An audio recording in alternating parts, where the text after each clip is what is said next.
नमस्कार दोस्तों, स्वागत है आपका स्टडी फॉर सिविल सर्विसेज में। वीडियो को पूरा देखिए। कोई भी आपका फीडबैक है, कोई सजेशन है, तुरंत वीडियो में कमेंट करके जरूर बताइए। अच्छा लगे तो वीडियो लाइक जरूर कर लीजिए और ऐसे वीडियो लगातार फ्री में बिना किसी एडवर्टीजमेंट के पाने के लिए चैनल को तुरंत सब्सक्राइब कर लीजिए और बेल आइकन को जरूर टैप कर लीजिए ताकि आगे भी सारे वीडियो आपको मिलते रहे। यूट्यूब में फॉलो करते हैं तो प्लीज ये वाला फ्री टेलीग्राम चैनल जरूर ज्वाइन कर लीजिएगा। सारे नोटिफिकेशन, सारे अपडेट यहीं पे आते हैं, ध्यान रखिएगा। स्टडी फॉर सिविल सर्विसेज का कोई भी पेड ग्रुप अगर आपको ज्वाइन करना है तो सिर्फ 856488053096952386089455 यही नंबर है हमारे, सिर्फ जहां पे कॉल या व्हाट्सएप कर सकते हैं। इंस्टाग्राम पे हमारा पेज जरूर फॉलो कर लीजिएगा, स्टडी फॉर सिविल .सर्विसेज है। ट्विटर पे हमको जरूर फॉलो कर लीजिएगा, @study for civils है। हेलो दोस्तों, आप सारे व्यूवर्स का बहुत बहुत स्वागत है एक बार फिर से इस पर्टिकुलर वीडियो में। मार्च 2022 मंथ का पूरा करंट अफेयर कंप्लीट करेंगे। इन सभी एग्जाम्स के नाम जो लिखे गए हैं, अगर इनमें मार्च मंथ से सवाल आता है तो आप इसको कंप्लीट कर सकते हैं हमारे इस पर्टिकुलर वीडियो को देखकर, और कहीं से कुछ भी आपको पढ़ने की जरूरत नहीं पड़ेगी। जिन एग्जाम के नाम नहीं भी हम लिख पाए हैं उनमें भी करंट अफेयर यूजफुल रहता है। उत्तराखंड में हाईकोर्ट का आरओ पेपर हुआ था अभी हाल में, और उसमें 200 में से करीब 18 करंट अफेयर्स के सवाल आए थे और उसमें 17 आप कर सकते थे हमारे कंटेंट में से, और केवल मंथली करंट अफेयर के वीडियो और क्विज वाले वीडियो को देख करके। तो आइए चलिए यहाँ पर शुरू करते हैं। स्टडी फॉर सिविल सर्विसेज का फ्री वाला टेलीग्राम ग्रुप आप ज्वाइन करके रखिए, इसमें जरूरी अपडेट्स आपको दिए जाते हैं। अगर आप हमारे किसी भी पेड क्रैश कोर्स से जुड़ना चाहते हैं तो ये हमारे ऑफिशियल नंबर है, इन पर आप कॉल करके व्हाट्सएप करके अधिक जानकारी प्राप्त कर सकते हैं। मार्च मंथ की एक खास बात यह है कि इसमें कोई भी एग्रीमेंट नहीं है, एग्रीमेंट्स को नहीं शामिल किया गया है, कोई भी ऐसे जरूरी एग्रीमेंट्स नहीं है जिनको तैयार किया जाए आपके एग्जाम के लिए। तो शुरुआत यहाँ पर होगी इस वीडियो की अपॉइंटमेंट से। तो सबसे पहला अपॉइंटमेंट उषा शर्मा। उषा शर्मा राजस्थान की दूसरी महिला मुख्य सचिव बनी है, second women to be appointed as chief secretary of the state. इससे पहले जो रह चुकी हैं उनका नाम है कुशल सिंह। कुशल सिंह रही थी 2009 में, और ये सेकंड वुमेन चीफ सेक्रेटरी बनी है राजस्थान की। उसके बाद मिस्टर जुनैद कमाल अहमद ये वाइस प्रेसिडेंट बन गए हैं इंटरनेशनल क्रेडिट एजेंसी के। जुनैद कमाल अहमद जो है ये बांग्लादेश से हैं, और बांग्लादेश से इस पोस्ट पर आने वाले दूसरे बांग्लादेशी व्यक्ति हैं। ठीक है। अश्विनी भाटिया ये होल टाइम मेंबर बन गए हैं securities and exchange board of India यानी कि सेबी के। Justice retired A.K. Sikri, Chardham project जो इस समय न्यूज़ में है उत्तराखंड में, उस पर जो उच्च अधिकार समिति बनाई गई थी, हाई पावर्ड कमेटी, उसके अध्यक्ष बनाए गए हैं जस्टिस रिटायर्ड A.K. सीकरी। वैसे तो भारत में कई सारे ब्रांड हैं और कई सारे CEOs हैं, कई सारे MDs हैं, डायरेक्टर्स हैं, उनके इस्तीफे वगैरह नहीं हमारे एग्जाम में पूछे जाते हैं। लेकिन अश्नीर ग्रोवर जो है ये कुछ पर्टिकुलरली न्यूज़ में थे, कुछ शार्क टैंक इंडिया की वजह से, कुछ जो सोशल मीडिया जो ट्रोल्स होते हैं, सोशल मीडिया मतलब डिस्कशंस होते हैं, कुल मिलाकर ये काफ़ी लाइमलाइट में रहते। तो इस वजह से ध्यान रखिएगा कि अश्नीर ग्रोवर ये भारत पे के MD और डायरेक्टर थे, उन्होंने अपने पद से इस्तीफा दे दिया है। ठीक है, ये चीज़ काफ़ी चर्चा में आई थी विभिन्न कारणों की वजह से। उसके बाद देवाशीष पांडा ये बन गए हैं भारतीय बीमा नियामक और विकास प्राधिकरण यानी कि insurance regulatory and development authority of India IRDAI के अध्यक्ष देवाशीष पांडा। उसके बाद टी राजा कुमार इनका नाम भारतीय साउंड कर रहा होगा, लेकिन ये सिटीजन है सिंगापुर के, याद रखिएगा। इनको क्या बनाया गया? FATF यानी कि फाइनेंशियल एक्शन टास्क फोर्स है, जिसको हम एंटी मनी लॉन्ड्रिंग और एंटी टेररिज्म फाइनेंसिंग एजेंसी या फिर वॉचडॉग के नाम से जानते हैं, उसके अध्यक्ष इनको बनाया गया है। ठीक है, टी राजा कुमार, और ये पूछे जाने की संभावना काफ़ी अधिक है, इसको याद रखिएगा। FATF के अध्यक्ष बने हैं टी राजा कुमार, जो कि सिंगापुर के सिटीजन है। उसके बाद यून सुक योल जो है ये दक्षिण कोरिया के नए राष्ट्रपति बन गए हैं। उसके बाद हंगरी की पहली फीमेल प्रेसिडेंट, पहली महिला राष्ट्रपति बनी है कैटलिन नोवाक। पहला वर्ड काफ़ी इंपॉर्टेंट होता है, कोई भी आप करंट अफेयर का सवाल देखेंगे, मतलब पेपर देखेंगे GS का, अगर उसमें करंट अफेयर के सवाल आए हैं तो उसमें पहला शब्द बहुत पूछा जाता है।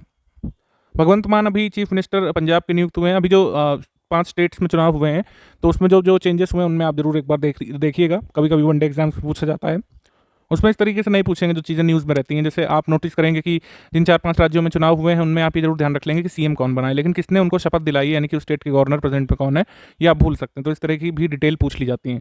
तो आप हमको जल्दी से कमेंट करके बताइए कि भगवंत मान को शपथ किसने दिलाई है, यानी कि इसमें पूछा जा रहा है कि आपके पंजाब स्टेट के गवर्नर इस समय कौन है। उसके बाद अजय भूषण पांडे बन गए हैं राष्ट्रीय वित्तीय रिपोर्टिंग प्राधिकरण यानी कि नेशनल फाइनेंशियल रिपोर्टिंग अथॉरिटी के अध्यक्ष। ठीक है। उसके बाद आशीष झा ये बन गए हैं व्हाइट हाउस में कोविड-19 रिस्पांस कोऑर्डिनेटर। उसके बाद N चंद्रशेखरन ये चेयरमैन बने हैं एयर इंडिया के। इसके बाद जय शाह ये प्रेसिडेंट बन गए हैं एशियन क्रिकेट काउंसिल के। भारतीय विकास अर्थशास्त्री जयती घोष, एक्चुअली ये जयती घोष के बारे में बात कर रहे हैं। जयती घोष ये बन गई हैं member of the newly established advisory board of the United Nations ने अभी एक सलाहकार बोर्ड का सृजन किया है, 12 सदस्यीय बोर्ड है, उसमें इनको जगह दी गई है जयती घोष को। स्टेट पीसीएस में इंटरनेशनल ऑर्गेनाइजेशन से क्वेश्चन बहुत पूछे जाते हैं, उनके हेडक्वार्टर संबंधित, उनकी स्थापना संबंधित और रीसेंट ट्रेंड्स में जो अध्यक्ष या फिर प्रेसिडेंट या फिर जो हेड होते हैं उन संगठनों के, उनके नाम पूछे जाते हैं। जैसे पिछले साल आपको याद होगा WTO की पहली महिला अध्यक्ष नियुक्त हुई थी, उनका नाम बार बार लगातार एग्जाम्स में पूछा गया और ये भी बहुत महत्वपूर्ण पद है इस साल के एग्जाम्स के लिए। इंटरनेशनल लेबर ऑर्गेनाइजेशन के नए डायरेक्टर जनरल आ गए हैं, इनका नाम है गिलबर्ट होंगबो। ये किस कंट्री से आते हैं? टोगो से आते हैं, रिपब्लिक ऑफ टोगो से, याद रखिएगा, बहुत बहुत ज़रूरी है हमारे आने वाले सभी एग्जाम्स के लिए। करंट डायरेक्टर जनरल जो है गाय राइडर, उनका कार्यकाल खत्म हो रहा है, जो कि यूके से थे, उनका ऑफिस खत्म होने पर ये जो है गिलबर्ट होंगबो ये बन जाएंगे इंटरनेशनल लेबर ऑर्गेनाइजेशन यानी ILO के नए director general. Justice Dhirubhai Narayan Patel यानी कि DN पटेल ये क्या बन गए हैं? Chairperson telecom dispute settlement and appellate tribunal के अध्यक्ष। इसके बाद अवार्ड्स एंड ऑनर्स देख लेते हैं। बोल्ट्समैन मेडल ये मिला है दीपक धर को। दीपक धर को ये मिला है IUPAP की तरफ से यानी कि international union of pure and applied physics. जैसे IUPAC होता है, आपने पढ़ा होगा, उसी तरीके से IUPAP भी होता है, international union of pure and applied physics. उसके मतलब उसकी तरफ से ये अवार्ड दिया जाता है, पदक दिया जाता है। बोल्ट्समैन मेडल ये मिला है दीपक धर को। इस्पात राजभाषा अवार्ड, इस्पात राजभाषा पुरस्कार मिला है national mineral development corporation limited को। ठीक है, अब हमको जल्दी से कमेंट करके बताइए कि इनका हेडक्वार्टर कहाँ पे सिचुएटेड है, हेडक्वार्टर कहाँ पे है। यूरोपियन काउंसिल के द्वारा एक अवार्ड दिया जाता है Raoul Wallenberg prize. Raoul Wallenberg prize मिला है विंसेंट राज अरोकी स्वामी को। ठीक है, विंसेंट राज अरोकी स्वामी को, उनका एविडेंस नामक जो संगठन है उसके संस्थापक है ये, तो ये अवार्ड उन्हें मिला है। स्पेशल जूरी अवार्ड फिक्की की तरफ से मिला है national mission for clean Ganga को। National mission for clean Ganga को कब इस्टेब्लिश किया गया था ये आप जल्दी से कमेंट करके बताएंगे। ठीक है, एबल पुरस्कार जो है इसको मैथमेटिक्स का नोबल बोला जाता है, यानी कि मैथमेटिक्स यानी गणित के क्षेत्र में उत्कृष्ट कार्य करने के लिए सर्वोच्च सम्मान जो दिया जाता है वो एबल पुरस्कार है। एबल पुरस्कार 2022 मिला है डेनिस पार्नेल सुलिवन को, ये नॉर्वे के राजा की तरफ से दिया जाता है। ठीक है, उसके बाद 31वां GD बिरला पुरस्कार, ठीक है, 31वां GD बिरला पुरस्कार के बिरला फाउंडेशन की तरफ से दिया जाता है, ये मिला है प्रोफेसर नारायण प्रधान को, Narayan Pradhan. National award for outstanding performance for financial year 2020-2021 ये रूरल डेवलपमेंट मिनिस्ट्री की तरफ से मिला है जम्मू एंड कश्मीर बैंक को। उसके बाद पद्म भूषण अवार्ड, पद्म भूषण अवार्ड और पद्मश्री और जो जरूरी पद्म विभूषण उनके बारे में वैसे बात कर चुके हैं पहले भी वीडियो में, लेकिन अभी अवार्ड सेरेमनी हुई थी और उसमें एक बात हाईलाइट हुई थी कि देवेंद्र झाझरिया जो हैं वो पहले पैराथलीट बन गए हैं भारत के जिनको पद्म भूषण अवार्ड दिया जा रहा है। तो ये अपने आप में खास बात है, इसको आपको नोट करना चाहिए स्पेशली।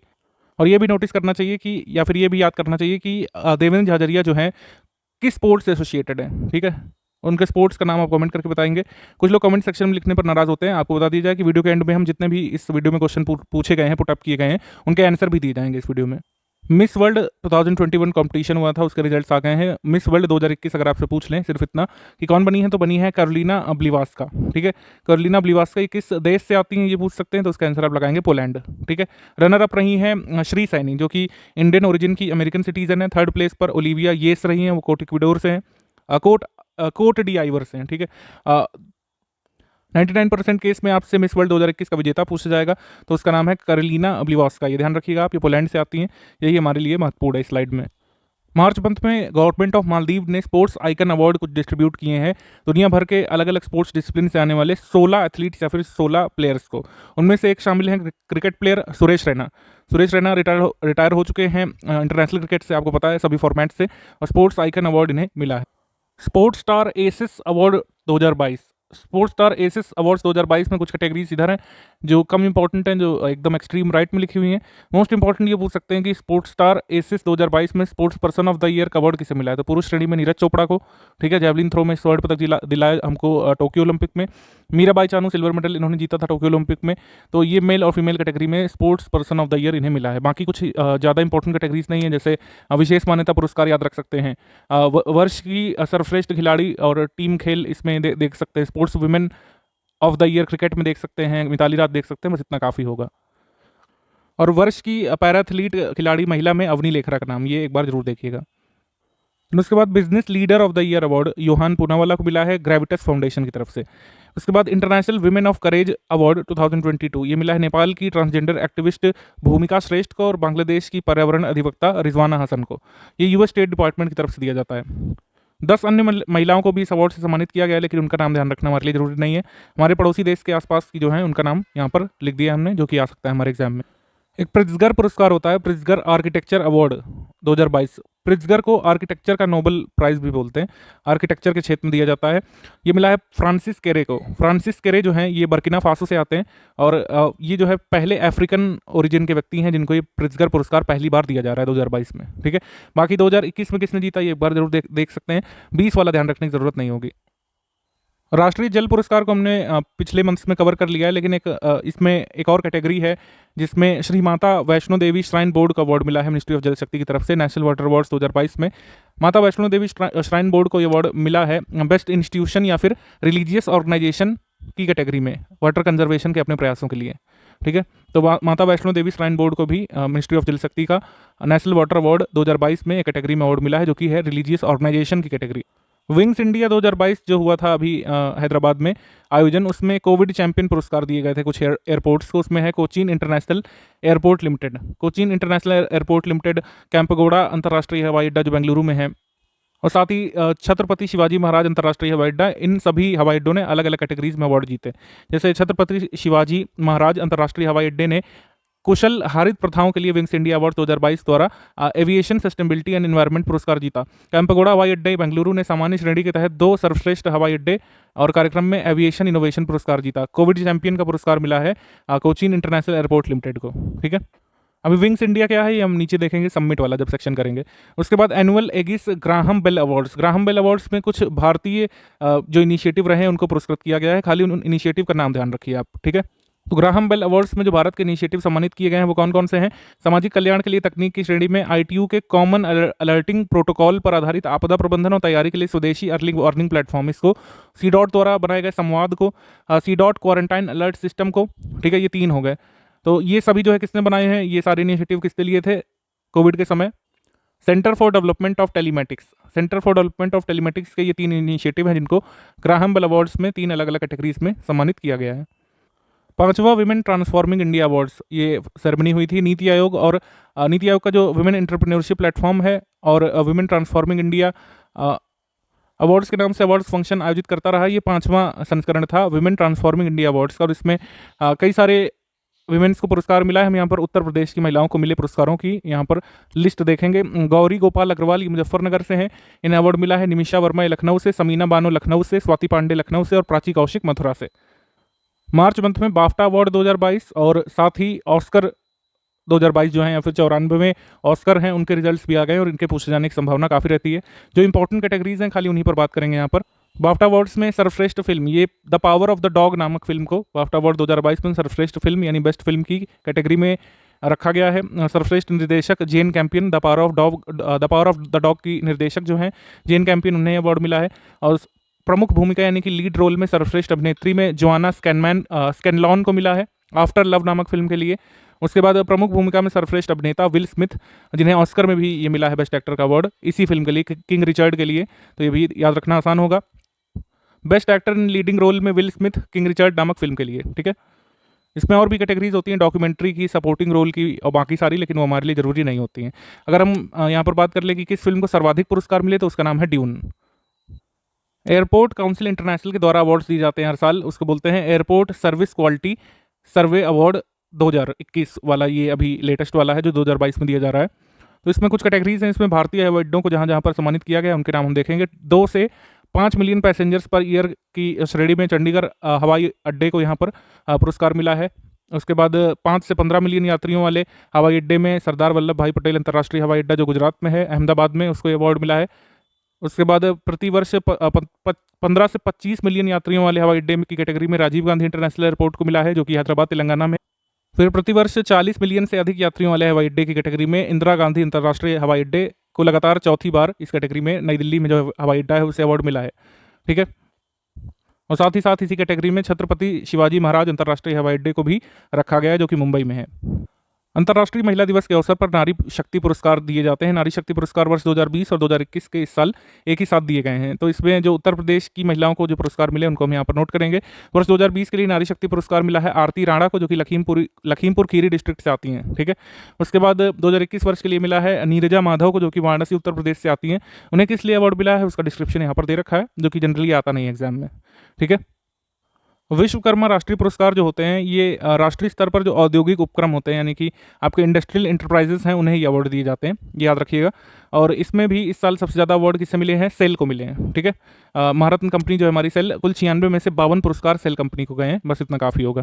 तो अगर आपसे पूछे विश्वकर्मा राष्ट्रीय पुरस्कार किसे दिए जाते हैं तो ये इंडस्ट्रियल इंटरप्राइजेस को दिए जाते हैं। ठीक है, देन इसके बाद ऑस्कर 2022 या फिर 94वें एकेडमी अवार्ड इसको हम लोग बोल सकते हैं, और काफ़ी ज़रूरी है आपके लिए याद रखना है 4-5 कैटेगरी जो यहाँ पर लिखी हुई है। प्रमुख भूमिका में सर्वश्रेष्ठ अभिनेता यानी कि best actor in a leading role BAFTA के लिए भी, और ऑस्कर 94वें के लिए भी विल स्मिथ को उनकी फिल्म किंग रिचर्ड के लिए, ठीक है।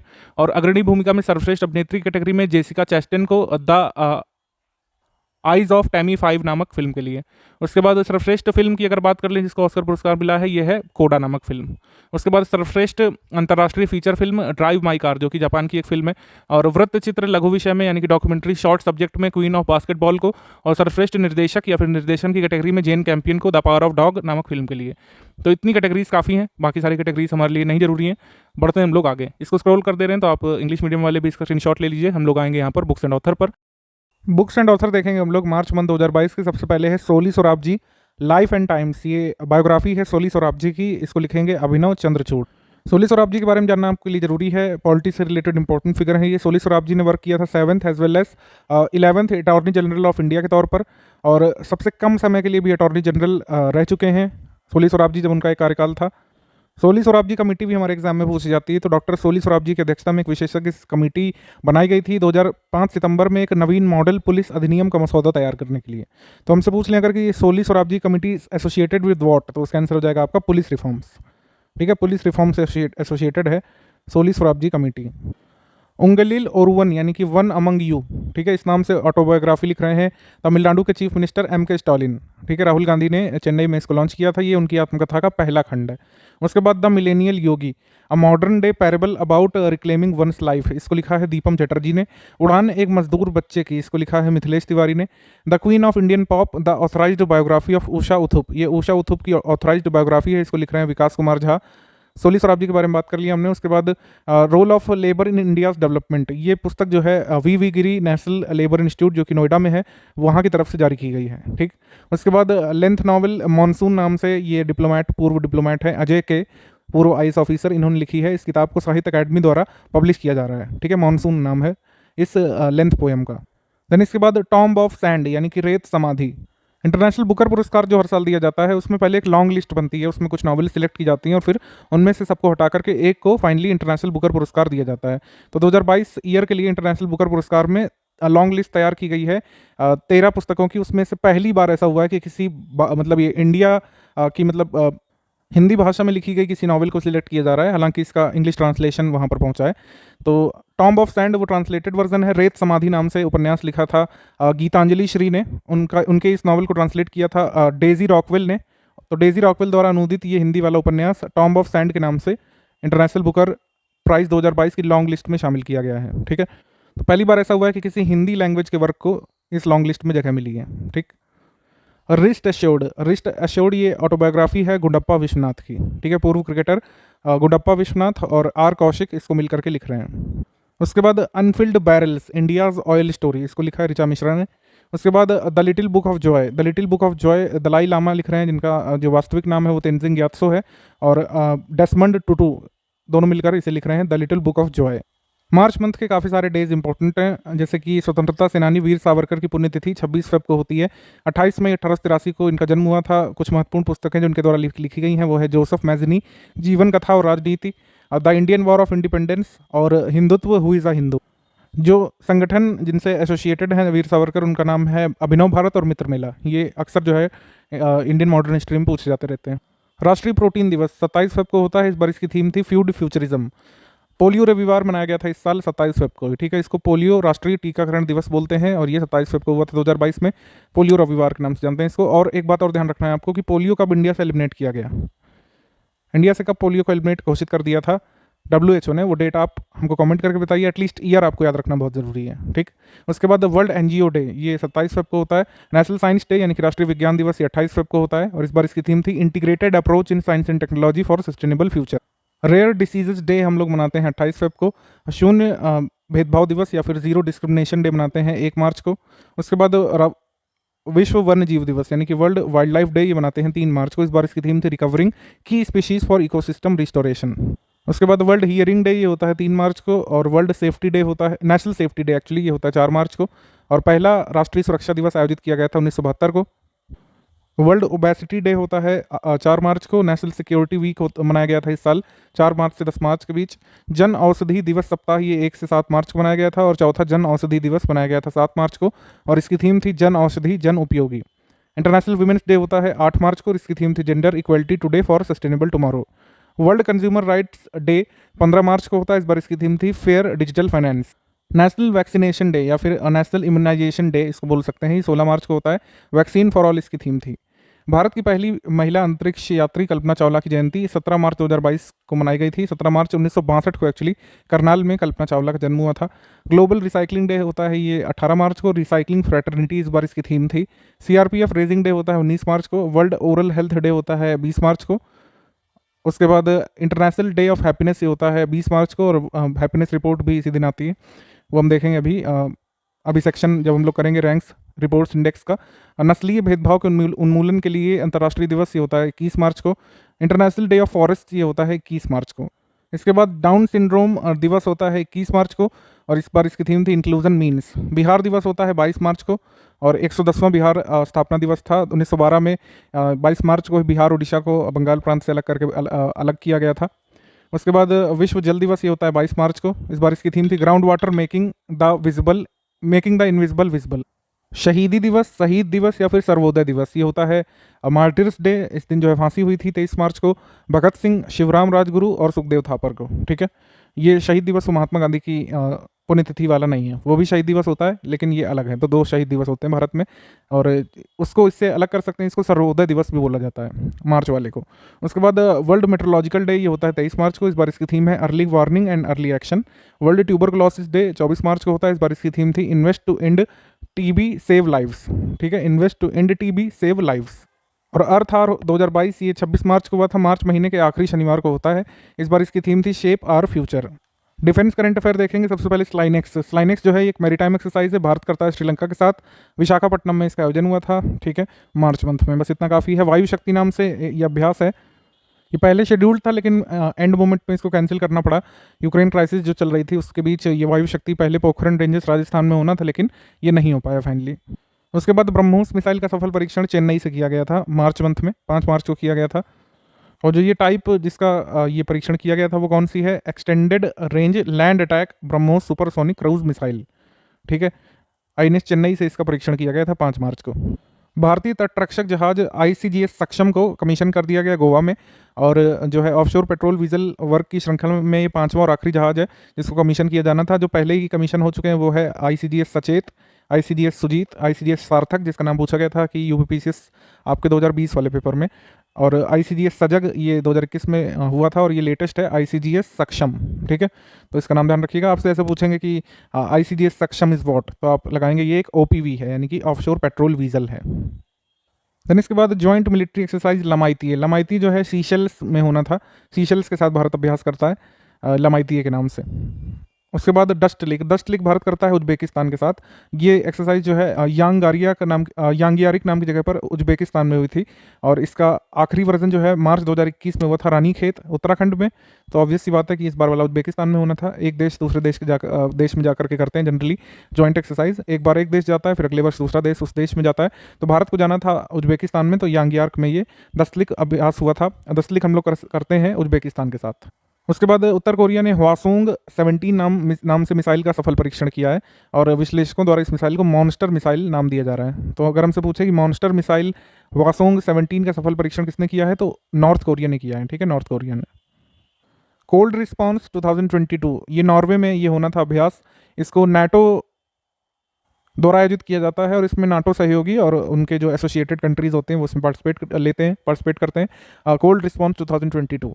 उसके बाद बरसामा शील्ड जो है मलेशिया में होगा 2022 में। इसमें 5 देश पार्टिसिपेट करेंगे, Australia, New Zealand, Singapore, United kingdom, Malaysia. ठीक है, ये एक सैन्य अभ्यास होगा, यानी कि मिलिट्री एक्सरसाइज है ये 5 देश करेंगे बरसामा शील्ड 2022। ब्रह्मोस सुपरसोनिक मिसाइल का एक और सफल परीक्षण किया गया था 23 मार्च को अंडमान और निकोबार द्वीप से। ये surface to surface missile BrahMos version का सफल परीक्षण किया गया था अंडमान निकोबार आइलैंड से मार्च मंथ में। सिक्योरिटी एक्सरसाइज प्रस्थान जो है ये पश्चिमी नौसेना कमांड ने, यानी कि वेस्टर्न नेवल कमांड ने इसको कंडक्ट किया था मुंबई के पास। ठीक है, B193 platform number 38 nautical miles west of Mumbai, यानी कि वेस्ट मुंबई से 38 नॉटिकल माइल्स वेस्ट में ये अभ्यास हुआ था प्रस्थान नाम से। प्रेसिडेंट रामनाथ कोविंद जी ने 25 मार्च 2022 को भारतीय नौसेना पोत INS वलसुरा को राष्ट्रपति ध्वज या फिर प्रेसिडेंट कलर से सम्मानित किया। ठीक है, राष्ट्रपति ध्वज या फिर प्रेसिडेंट कलर जो है युद्ध और शांति की दोनों की स्थिति में किसी सैन्य इकाई को विशिष्ट सेवा की मान्यता देने के लिए प्रदान किया जाता है और अपने आप में एक बड़ी बात होती है अगर किसी INS शिप को ये प्रेसिडेंट कलर मिलता है तो। ऑबिचरीज में ज़्यादा नहीं है, इसमें 2 क्रिकेटर्स जो हैं वो नहीं रहे ऑस्ट्रेलिया की तरफ से। ऑस्ट्रेलिया के महान स्पिनर शेन वॉर्न ये नहीं रहे, और उसके बाद रॉडनी विलियम मार्श ये पूर्व विकेट कीपर थे ऑस्ट्रेलिया से ही, ये नहीं रहे। कुमुदबेन मणिशंकर जोशी ये आंध्र प्रदेश के पूर्व राज्यपाल थे, ये नहीं रहे। उसके बाद रमेश चंद्र लोहाटी ये भारत के पूर्व मुख्य न्यायाधीश थे, उन्हें 1 जून 2004 को नियुक्त किया गया था, 35वें मुख्य न्यायाधीश थे, ये नहीं रहे। उसके बाद शिहाबुद्दीन अहमद ये बांग्लादेश के पूर्व प्रेसिडेंट, ये नहीं रहे। तो ये कुछ ऑबिचरीज हो गई, ज़्यादा नहीं है, ध्यान रखना भी आसान है। उसके बाद स्कीम्स देखेंगे, स्कीम्स कई सारी आती हैं क्योंकि राज्य अपने अपने बजट लॉन्च करते हैं, तो कई सारी नई नवेली स्कीम्स आपको देखने को मिलती हैं। गवर्नमेंट स्कीम हम लोग देखेंगे, सबसे पहले कौशल्या मातृत्व योजना। जब किसी अदर स्टेट की हम स्कीम देखेंगे तो 2-3 महत्वपूर्ण बातें ध्यान रखेंगे। स्कीम का नाम, वो किस स्टेट से एसोसिएटेड है, क्योंकि मोस्टली यही पूछा जाता है, और उसके बेनिफिशरीज कौन होंगे। बहुत ज़्यादा डीप डिटेल में आपको उसमें नहीं जाना है, ठीक है। तो कौशल्या मातृत्व योजना कहाँ की है? गवर्नमेंट ऑफ छत्तीसगढ़ की। इंटरनेशनल वुमेन्स डे यानी कि 8 मार्च के दिन इसको लॉन्च किया गया था। इसके माध्यम से जब दूसरी बेटी जन्म लेगी तो माता को 5,000 रुपये की राशि दी जाएगी। ये यहाँ पर इसकी मेन हाईलाइट है। India water pitch pilot scale challenge, जब भी ऐसा कोई चैलेंज निकालता है कोई भी ministry, generally ministry of housing and urban affairs की तरफ से आती है ऐसी चैलेंज, या फिर MSME की तरफ से आती है, तो उसमें क्या होता है कि स्टार्टअप्स को बुलाया जाता है, स्टार्टअप्स को कम्पीट करने का अवसर दिया जाता है। तो इसका उद्देश्य है कि हम एम्पावर करें स्टार्टअप्स को कि वो वाटर या फिर यूज्ड वाटर सेक्टर में अपने इनोवेशन और डिज़ाइन को इस तरीके से यूज़ करें जिससे सस्टेनेबल डेवलपमेंट अचीव किया जा सके, और साथ ही साथ स्टार्टअप को भी फायदा मिलेगा। स्टार्टअप को फायदा मिलेगा तो एक तरीके से एम्प्लॉयमेंट अपॉर्चुनिटीज़ जो है जनरेट हो सकती हैं। तो ये उद्देश्य है India water pitch pilot scale challenge का। इसको कंडक्ट कौन कर रहा है? Ministry of housing and urban affairs. इसके लिए स्टार्टअप्स के लिए, बेसिकली किस तरह के स्टार्टअप्स के लिए जो कि वाटर या फिर यूज्ड वाटर के क्षेत्र में काम करते हैं। इंटरनेशनल वुमेन्स डे पर MSME की भी एक कैंपेन शुरू हुई थी जिसका नाम है समर्थ। समर्थ किसके लिए? महिलाओं के लिए। महिलाओं के एक विशेष उद्यमिता प्रोत्साहन अभियान के तौर पर हम इसको देख सकते हैं। तो ये बेनिफिशरीज कौन होंगे ये समर्थ के? तो इसका आंसर आप लगाएंगे विमेन, ठीक है। मिनिस्ट्री ऑफ MSME की तरफ से ये शुरू की गई है स्कीम, ठीक है। उसके बाद आ जाते हैं कन्या शिक्षा प्रवेश उत्सव अभियान। ये ministry of women and child development ने शुरू किया है कन्या शिक्षा प्रवेश उत्सव अभियान। कुल मिलाकर स्कूल्स में 11 से 14 आयु वर्ग की लड़कियों का पंजीकरण यहाँ पर सबसे पहले बढ़ाना है, जिनको आगे नहीं पढ़ने दिया जाता है किसी भी सोशल इश्यूज़ के कारण या फिर किसी भी दकियानूसी बातों के कारण। तो ऐसा होने से रोकना है। 11 से 14 वर्ष आयु की लड़कियों का पंजीकरण बढ़ाना है, और जो ड्रॉप आउट हो रही हैं उनको वापस से स्कूल में लाना है। ये उद्देश्य है कन्या शिक्षा प्रवेश उत्सव अभियान का। शिक्षा मंत्रालय की तरफ से भाषा सर्टिफिकेट सेल्फी करके एक ये प्रतियोगिता कह सकते हैं, अभियान कह सकते हैं, कैंपेन कह सकते हैं, इनिशिएटिव शुरू किया गया था। इसका उद्देश्य था कल्चरल डाइवर्सिटी मल्टीलिंगुअलिज्म को प्रमोट करना और एक भारत श्रेष्ठ भारत की स्पिरिट को आगे बढ़ाना, ठीक है।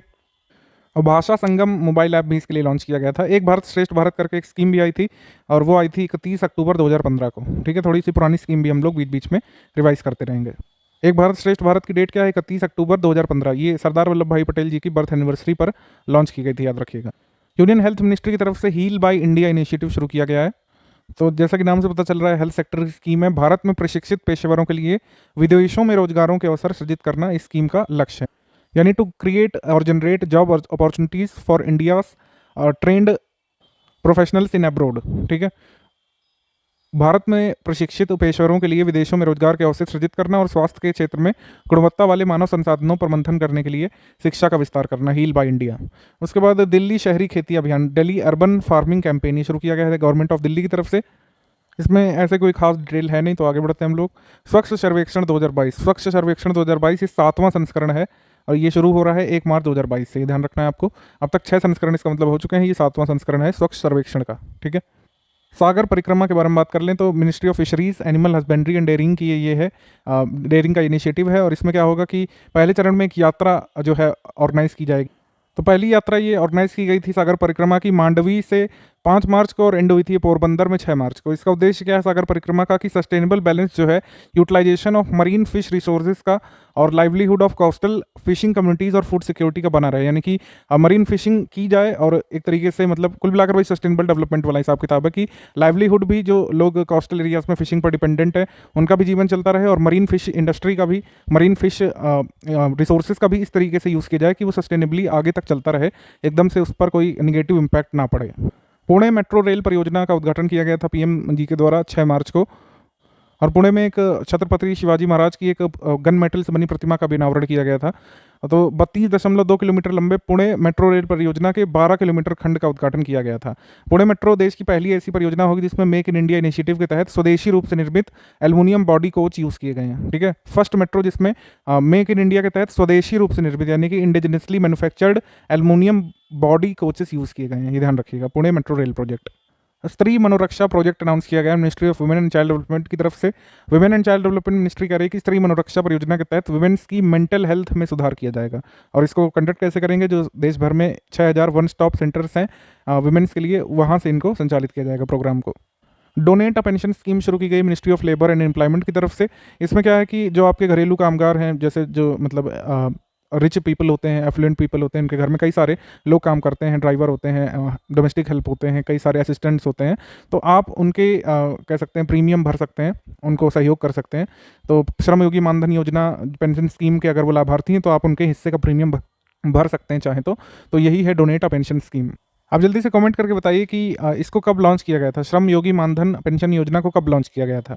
स्वच्छाग्र इनिशिएटिव जो है 3 मिनिस्ट्रीज़ का है, मिनिस्ट्री ऑफ कल्चर का, मिनिस्ट्री ऑफ जल शक्ति का, ministry of housing and urban affairs का। इसमें कुल मिलाकर क्या करते हैं कि स्वच्छता, स्वाधीनता और सुलभ के मूल विचार के साथ व्यापक जागरूकता को प्रोत्साहित करते हैं। कुल मिलाकर क्लीनलीनेस को प्रमोट करना है, ठीक है, जो कि हमारे एक हेरिटेज का पार्ट भी ये कह सकते हैं। तो ये स्वच्छाग्रह कार्यक्रम है। उसके बाद women at the rate work, ये स्कीम आई है गवर्नमेंट ऑफ कर्नाटक की तरफ से। तो बेसिकली वुमेन्स को यहाँ पर जॉब प्रोवाइड किए जाएंगे जिनके पास एसेंशियल स्किल्स हैं 2026 तक। Sujalam 2.0 campaign, Sujalam 2.0 campaign ministry of जल शक्ति की है और इसकी थीम है भूजल अदृश्य को दृश्यमान बनाना, ground water making the invisible visible. लेकिन ये किसके लिए है, ठीक है, सुजलाम से अगर आपसे पूछ लें एसोसिएटेड विद वॉट, तो ये एसोसिएटेड है ग्रे वाटर मैनेजमेंट से। ग्रे वाटर मैनेजमेंट से, ग्रे वाटर क्या है, ग्रे वाटर सिंपल टर्म्स में आप बोल सकते हैं वो वाटर जो हम लोग यूज़ करते हैं घरों में जो कि प्योर नहीं है, अनफिट फॉर ड्रिंकिंग है, लेकिन अदर पर्पसेस के लिए उसका यूज़ किया जा सकता है। तो वाटर जो वॉशिंग मशीन से आपके निकल रहा है वो आपका हो सकता है, हम लोग कह सकते हैं ग्रे वाटर, ठीक है। आप कार की धुलाई करते हैं और उससे जो पानी निकल रहा है उसको आप कह सकते हैं ग्रे वाटर, क्योंकि ऐसा वाटर आप पी नहीं सकते हैं लेकिन इसको जो है अपने किचन गार्डन में यूज़ कर सकते हैं, ठीक है, अन्य पर्पसेस के लिए उसको यूज़ कर सकते हैं, ठीक है, ये होता है ग्रे वाटर। उसके बाद आमा योजना और बहनी योजना, आमा योजना और बहनी योजना ये लाई है सिक्किम की गवर्नमेंट, और इसमें आमा योजना में गैर कामकाजी माताओं को यानी कि जो नॉन वर्किंग मदर्स हैं उनकी मदद के लिए है, और राज्य की छात्राओं के लिए, राज्य में 9वीं से लेकर 12वीं कक्षा की सभी छात्राओं को सैनिटरी नैपकिन प्रोवाइड करवाई जाएगी बहनी योजना के तहत, ठीक है। तो ये है, तो मतलब जो गैर कामकाजी माताएं हैं उनकी बचत की आदत पैदा करने के लिए उनके अकाउंट में सालाना 20,000 रुपये गवर्नमेंट ऑफ सिक्किम ट्रांसफर करेगी, और लड़कियों के लिए यानी कि 9 से 12th क्लास की गर्ल्स के लिए 100% सुरक्षित सैनिटरी पैड प्रदान किए जाएंगे, ठीक है। उसके बाद अधीनस्थ ऋण के लिए ऋण गारंटी योजना, credit guarantee scheme for subordinate debt, ये जो है आत्मनिर्भर भारत पैकेज के तहत 13 मई 2020 को लॉन्च की गई थी। अब इसको जो है और आगे बढ़ा दिया गया है, इसको आगे बढ़ा दिया गया है 31 मार्च 2023 तक इस स्कीम को आगे बढ़ा दिया गया है, कंटिन्यू करने के लिए बोल दिया गया है। जो भी स्कीम्स आई थी कई सारी जो कोविड के समय, उसको लगातार एक के बाद डेट पर बढ़ाया जाता रहा है जिससे लोगों को लाभ मिलता रहे। जैसे प्रधानमंत्री गरीब कल्याण योजना, इसको भी आगे बढ़ा दिया है, इसको आप देखेंगे लगातार 5 बार आगे बढ़ाया गया और इसको 6वें चरण के लिए एक और 6 माह के लिए आगे बढ़ा दिया गया है। अब ये स्कीम लागू रहेगी सितंबर 2022 तक, और आशा है इसको फिर से आगे बढ़ा देंगे। तो ये स्कीम लगातार आगे बढ़ाई जा रही, तो इसके बेसिक जो मतलब कह सकते हैं हाईलाइट्स हैं वो आपको पता होनी चाहिए कि जैसे प्रधानमंत्री गरीब कल्याण योजना के बेनिफिशरीज कौन है, वो सारे बेनिफिशरीज कवर हो जाते हैं जिनको नेशनल फूड सिक्योरिटी एक्ट 2013 के तहत कवर किया गया है। नेशनल फूड सिक्योरिटी एक्ट 2013 के कोटे वाला राशन भी लोग ले सकते हैं और इसका राशन भी ले सकते हैं, ठीक है। इसमें पहले ईयर में जो है दाल दी गई थी, लेकिन फिर बाद में दाल नहीं दी जा रही, ध्यान रखिएगा, गेहूं चावल इसमें दिया जाता है। स्वतंत्र सैनिक सम्मान योजना ये शुरू की गई थी, इसको भी आगे तक बढ़ा दिया गया है। 2021-22 से लेकर 2025-26 तक ये लागू रहेगी। स्वतंत्र सैनिक सम्मान योजना है, ये शुरू की गई थी गवर्नमेंट ऑफ इंडिया के द्वारा। Pension scheme for farmer political prisoners of आंदोलन इन 1969 में शुरू की गई थी। जो भी फ्रीडम फाइटर्स औपचारिक तौर पर स्वतंत्रता सेनानी जो अंडमान जेल में या फिर सेलुलर जेल में भेजे गए थे उनके लिए पेंशन योजना शुरू की गई थी। हरियाणा मातृ शक्ति इंटरप्रेन्योरशिप स्कीम, तो मातृ शक्ति से पता चल रहा है कि ये वुमेन्स के लिए है, वुमेन इंटरप्रेन्योर्स को प्रमोट करेगी हरियाणा की सरकार। हरियाणा मातृ शक्ति इंटरप्रेन्योरशिप स्कीम के तहत, और वार्षिक पारिवारिक आय 5 लाख रुपए से कम है तो उद्यम शुरू करने के लिए 3 लाख तक का ऋण दिया जाएगा स्कीम के तहत। Comprehensive scheme for relief and rehabilitation of migrant and returning people, ये स्कीम भी कोविड के समय शुरू की गई थी, कोविड के समय इसको शुरू किया गया था। अब इसको जारी रखा जाएगा 2025-26 तक, ठीक है। नव भारत साक्षरता कार्यक्रम, इसको भी जारी रखा जाएगा। एक्चुअली ये शुरू की गई है अभी हाल में, तो इसको 2022 से 2027 तक जारी रखा जाएगा। और ये किसके लिए है? अडल्ट एजुकेशन के लिए है, या प्रौढ़ शिक्षा या फिर वयस्क शिक्षा हम लोग कह सकते हैं, उसके लिए है स्कीम। जैसे पूछ सकते हैं आपसे कि इंडिया लिटरेसी प्रोग्राम या फिर नव भारत लिटरेसी प्रोग्राम, नव भारत साक्षरता कार्यक्रम जो मार्च 2022 में आया है, वो किसके लिए है? हायर एजुकेशन कह सकते हैं, ये ग्रेजुएशन लेवल एजुकेशन के लिए, उच्च शिक्षा के लिए, माध्यमिक शिक्षा के लिए, प्राथमिक शिक्षा के लिए या फिर वयस्क शिक्षा के लिए। तो उसका आंसर आप लगाएंगे वयस्क शिक्षा। मुख्यमंत्री शतोद्यमी सारथी योजना ये लेकर के आई हरियाणा की सरकार। इसमें क्या करेंगे? कुछ सारथी नियुक्त किए जाएंगे। हर 100 परिवारों में 5 अनुभवी लोग जो है सारथी के तौर पर काम करेंगे और उनका विकास करेंगे। कैसे? ये सारथी सुनिश्चित करेंगे वहाँ पर कि उन्हें अपनी ज़रूरतों को पूरा करने के लिए लोन मिल पा रहा है या फिर नहीं। ठीक है, इस तरीके से स्पोर्ट्स इवेंट्स कई सारे हुए हैं आपके मार्च 2022 में। सबसे पहला है बैडमिंटन एशिया टीम चैंपियनशिप 2022। ये जो है मलेशिया में हुआ था, शाह आलम में, और इसमें मलेशिया ने ही जो है गोल्ड मेडल जीता है, फिर रजत जीता है इंडोनेशिया ने। सिंगापुर और कोरिया ने कांस्य पदक जीता है। इंडोनेशिया ने गोल्ड मेडल, कोरिया ने रजत, और जापान मलेशिया ने कांस्य पदक महिला कैटेगरी में। तो इस तरीके से आप ध्यान रख सकते हैं। पूजा जत्यान ये संयुक्त अरब अमीरात में जो पैरा वर्ल्ड चैंपियनशिप हुई थी उसमें व्यक्तिगत वर्ग में रजत जीतने वाली यानी सिल्वर जीतने वाली पहली भारतीय बन गई हैं पैरा वर्ल्ड चैंपियनशिप में। ठीक है, तो पहला शब्द बहुत इंपॉर्टेंट है। तो ये पहली भारतीय बनी है पैरा वर्ल्ड चैंपियनशिप में व्यक्तिगत कैटेगरी में सिल्वर जीतने वाली, तो इनका नाम ध्यान रखिएगा। उसके बाद 6 वर्ल्ड कप विश्व कप में पार्टिसिपेट करने वाली पहली महिला क्रिकेटर बनी है मिताली राज। पुरुष क्रिकेटर तो रह चुके हैं सचिन तेंदुलकर, जावेद मियांदाद, लेकिन पहली महिला क्रिकेटर जिन्होंने 6 वर्ल्ड कप्स में भाग लिया है वो हो गई हैं मिताली राज। बीजिंग 2022 विंटर पैरालंपिक्स से 2 देश की टीमों को बैन कर दिया गया है। एक है रशिया की पैरालंपिक टीम और दूसरी है बेलारूस की पैरालंपिक टीम। ठीक है, ये युद्ध के चलते ये डिसीजन लिया गया है कि रशिया और बेलारूस की पैरालंपिक टीमों को बीजिंग 2022 विंटर पैरालंपिक में भाग लेने नहीं दिया जाएगा। भारत में पहली बार आइस वॉल क्लाइंबिंग कंपटीशन हुआ था। आइस वॉल क्लाइंबिंग कंपटीशन का आयोजन हुआ था लेह के गंगलास में। ठीक है, लद्दाख में हुआ था कुल मिला करके। इतना याद रखना काफ़ी है। फिर उसके बाद मैक्सिकन ओपन 2022 में राफेल नडाल ने ब्रिटेन के कैमरन नोरी को हरा करके मैक्सिकन ओपन 2022 जीत लिया। मॉस्को वुशु स्टार्स चैंपियनशिप 2022 इसका आयोजन मॉस्को में हुआ था। भारत की सादिया तारिक ने मॉस्को वुशु स्टार्स चैंपियनशिप में स्वर्ण पदक जीता है। ये 15 साल की हैं, जम्मू कश्मीर की रहने वाली हैं। ठीक है, फिर उसके बाद साउथ ईस्ट एशियन गेम्स 31वें साउथ ईस्ट एशियन गेम्स का आयोजन वियतनाम में होगा। ठीक है, 22 से 23 मई के बीच होगा। उसके बाद अंतर्राष्ट्रीय शूटिंग स्पोर्ट फेडरेशन विश्व कप 2022 इसमें नॉर्वे ने 6 पदक जीते हैं और पदक तालिका में दूसरे स्थान पर है। फ्रांस कुल 20 में से 3 स्वर्ण पदक के साथ तीसरे स्थान पर है। भारत ने जो है पहला स्थान हासिल किया इस तालिका में, ये काफ़ी इंपॉर्टेंट है। भारत ने 4 स्वर्ण पदक, 2 रजत और 1 कांस्य जीते हैं। भारत की शूटिंग जो मतलब कह सकते हैं कॉन्टिजेंट है बहुत मजबूत है और लगातार सभी इवेंट्स में अपना नाम रोशन करती रही है। भारत के शूटर काफ़ी आगे हैं। इसके बाद टाटा IPL के आधिकारिक भागीदार के रूप में रुपए को नामित किया गया है। ठीक है, उसके बाद दबंग दिल्ली ने PKL टाइटल जीत लिया। दबंग दिल्ली ने पटना पायरेट्स को हराया था। प्रो कबड्डी लीग सीजन 8 को यहाँ पर जीत लिया है। फिर उसके बाद नेशनल विमेन चेस चैंपियनशिप को ये 9 वर्षीय प्रियंका नुटक्की जो है इन्होंने जीता और ये 23वीं भारत की ग्रैंड मास्टर बनी है। ध्यान रखिएगा, यहाँ पर 19 वर्षीय नहीं है, 9 वर्षीय है। Grandis Kashi Cattolica international open शतरंज टूर्नामेंट इसको जीता है भारत के ग्रैंड मास्टर SL नारायणन ने।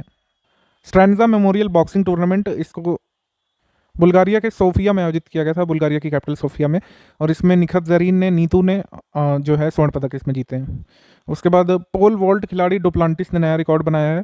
ठीक है, इन्होंने अपने ही पुराने रिकॉर्ड को तोड़ दिया है पोल वॉल्ट में। ठीक है, तो पोल वॉल्ट प्लेयर हैं डुप्लांटिस, उन्होंने नया वर्ल्ड रिकॉर्ड बनाया है। ठीक है, बस इतना ध्यान रखना काफ़ी है। विंग्स इंडिया का आयोजन कहाँ पे हुआ था? नागरिक उड्डयन मंत्रालय और फिक्की के द्वारा बेगमपेट हवाई अड्डे हैदराबाद में। ठीक है, इसकी थीम क्या थी? New horizon for aviation industry.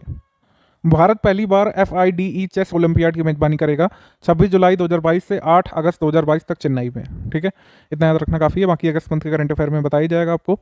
विश्व पैरा एथलेटिक्स ग्रांड प्री ये दुबई में हुई थी और भारत की तरफ से जो 29 सदस्य गए थे उनको लीड किया था पैरालंपियन धर्मवीर ने। ठीक है, उसके बाद SAFF under 18 women's championship title 2022 इसको किसने जीता है? भारत ने बांग्लादेश को हरा करके टूर्नामेंट जीता है। टेक्निकली तो बांग्लादेश जीता था लेकिन गोल्स की संख्या फिर काउंट की गई थी और भारत को विनर घोषित किया गया था। SAFF अंडर 18 महिला फुटबॉल चैंपियनशिप 2022 का ये जमशेदपुर में ये फाइनल हुआ था। फीफा वर्ल्ड कप 2022 कतर में होगा, आप सभी को पता है। 32 टीमें पार्टिसिपेट करेंगी। उसके बाद एशियन बिलियर्ड्स टाइटल 2022 इसमें पंकज आडवाणी ने ध्रुव सीतवाला को हरा करके 8वां अपना टाइटल जीता।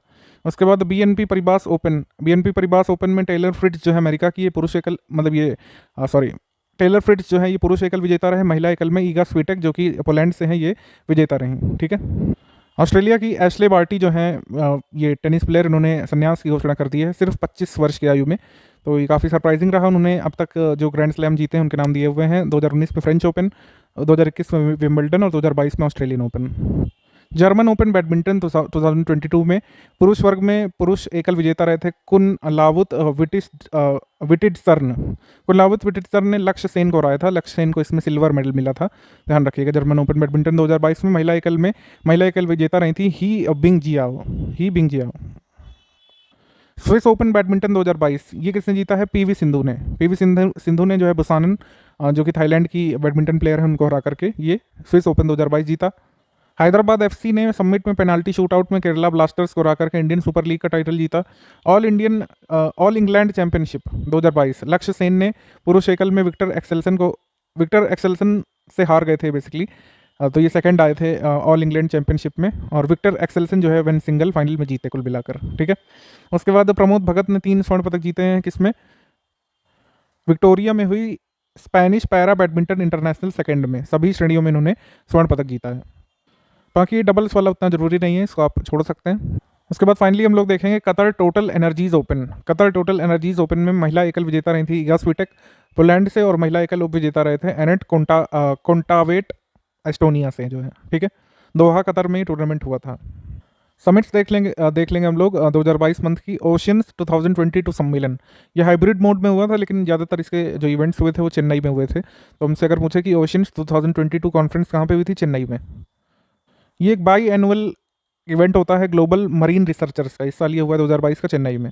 उसके बाद रुड़की जल सम्मेलन 2022 ये आपका हुआ था 2 मार्च को, और ये उत्तराखंड के लिहाज से इंपॉर्टेंट है। ये Indian institute of technology Roorkee और इंडियन इंस्टीट्यूट ऑफ हाइड्रोलॉजी के द्वारा 2 से 4 मार्च को कंडक्ट हुआ था। इसकी थीम थी water security for sustainable development. समुद्री प्रदूषण से निपटने के लिए अंतर्राष्ट्रीय कार्यशाला का आयोजन हुआ था। भारत सरकार ने सिंगापुर और ऑस्ट्रेलिया की सरकारों की साझेदारी में ये जो है अंतर्राष्ट्रीय कार्यशाला का आयोजन किया था 14 और 15 फेब को। ठीक है। तो इसमें कौन कौन से देशों ने इसमें पार्टिसिपेट किया था ये आपसे पूछ सकते हैं। भारत की सरकार, ऑस्ट्रेलिया और Singapore. International workshop for combating marine pollution. 19th bio Asia 2022 conference, इसकी थीम थी फ्यूचर रेडी। ठीक है।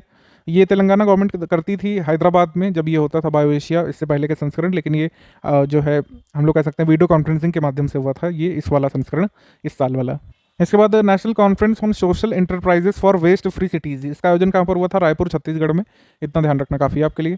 उसके बाद प्लास्टिक रिसाइकलिंग और अपशिष्ट प्रबंधन के बारे में मेगा शिखर सम्मेलन, ये नई दिल्ली में हुआ था। मिनिस्ट्री ऑफ एमएसएमई ने 2 इनिशिएटिव इसमें अनाउंस किए थे, संभव और स्वावलंबन। इसमें जो है आकांक्षी जिले यानी कि एस्पिरेशनल डिस्ट्रिक्ट हैं, वहाँ पर एंटरप्रेन्योरशिप को प्रमोट करने के लिए ये 2 इनिशिएटिव अपने अनाउंस किए हैं। उसके बाद 19वीं सैन्य सहयोग बैठक 2022 की ये हुई थी उत्तर प्रदेश में। ठीक है। उत्तर प्रदेश के आगरा में हुई थी, और इसमें किसने किसने पार्टिसिपेट किया वो यहाँ पर लिखा हुआ है। बेसिकली हमारे लिए इंपॉर्टेंट है वेन्यू, ये आगरा में हुई थी भारत अमेरिका सैन्य सहयोग समूह की 19वीं बैठक 1 और 2 मार्च को उत्तर प्रदेश के आगरा में। हंसा एनजी का सी लेवल टेस्ट ये पुडुचेरी में हुआ था। हंसा एनजी जो है डिज़ाइन और डेवलप किया गया है CSIR national aerospace laboratories Bangalore के द्वारा, जो कि CSIR के अंतर्गत काम करता है। हंसा एनजी जो है इंडिया की फर्स्ट इंडिजिनस फ्लाइंग ट्रेनर है, ध्यान रखिएगा। इसका सफल परीक्षण जो है पुडुचेरी में किया गया है। विंग्स इंडिया के बारे में हम लोग स्पोर्ट्स वाले में बता चुके हैं, ये आपका हैदराबाद में हुआ था, और इसकी थीम थी India @75 new horizon for aviation industry. उसके बाद भारत सिंगापुर प्रौद्योगिकी शिखर सम्मेलन ये हुआ था नई दिल्ली में। ठीक है। India global forum annual summit ये हुई थी कर्नाटक में। इसके पिछले संस्करणों की मेजबानी दुबई और यूके में हुई थी। इस साल हुई है बेंगलोर कर्नाटक में। इंडिया ग्लोबल फोरम का annual summit. Gulf countries investor summit ये हुई थी श्रीनगर में। ठीक है। श्रीनगर में जम्मू कश्मीर केंद्र शासित प्रदेश में किस तरीके से इन्वेस्टमेंट बढ़ाया जा सकता है इसके लिए यहाँ पर समिट हुई थी, gulf countries investor summit Srinagar.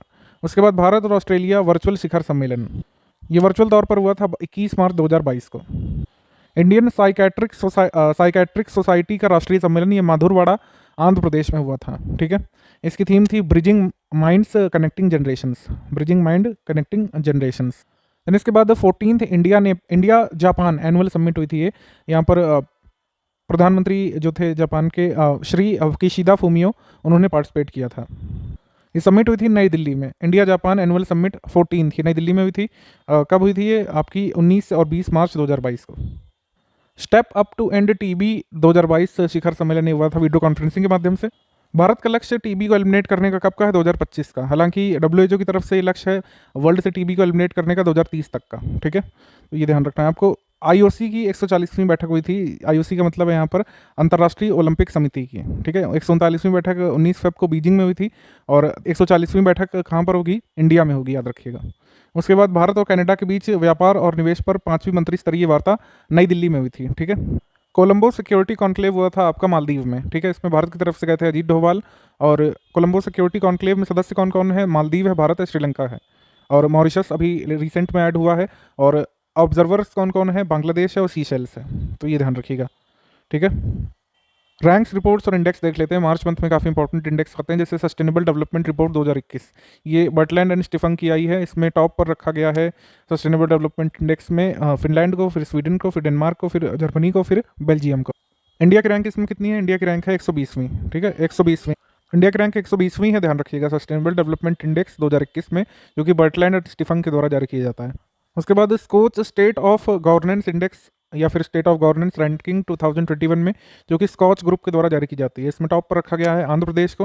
ठीक है, पिछली बार भी आंध्र प्रदेश टॉप पर था, इस बार भी है। फिर पश्चिम बंगाल, फिर ओडिशा, फिर गुजरात, फिर महाराष्ट्र, फिर तेलंगाना, फिर उत्तर प्रदेश। ठीक है, ये है Skoch state of governance ranking 2021। United Nations की वर्ल्ड हैप्पीनेस रिपोर्ट और वर्ल्ड हैप्पीनेस इंडेक्स आता है मार्च मंथ में हर साल। तो वर्ल्ड हैप्पीनेस इंडेक्स में शीर्ष 5 जो देश हैं वो कौन कौन से हैं? फिनलैंड, डेनमार्क, आइसलैंड, स्विट्जरलैंड और नीदरलैंड्स। तो इनसे हमको क्या पता चल रहा है कि विश्व का सबसे खुशहाल भाग कौन सा है? यूरोप का है। ठीक है, इंडिया को इसमें रैंक क्या मिली है? इंडिया को इस साल रैंक मिली है 136वीं और पिछली बार इंडिया की रैंक क्या थी? 139वीं। ये दोनों चीज़ें ध्यान रखिएगा। इसके बाद विश्व वायु गुणवत्ता report, world air quality report 2021 IQ air के द्वारा। इसमें रिपोर्ट के अनुसार सबसे प्रदूषित राजधानी वाले शहरों में टॉप पर है दिल्ली, फिर है ढाका, फिर है ज़मेना चाड की राजधानी, फिर दुशानबे तजिकिस्तान की राजधानी, फिर ओमान की कैपिटल मस्कट। ये सबसे प्रदूषित राजधानी शहर है। भारत के सबसे प्रदूषित शहर में भिवाड़ी राजस्थान में, फिर गाजियाबाद उत्तर प्रदेश का, फिर नई दिल्ली, फिर जौनपुर। ये भारत के सबसे प्रदूषित शहर हैं। ठीक, और वैश्विक स्तर पर सबसे प्रदूषित देशों की कैटेगरी में इन्होंने रखा है सबसे पहले बांग्लादेश को, फिर चैड को, फिर पाकिस्तान को और 5वें स्थान पर रखा है भारत को।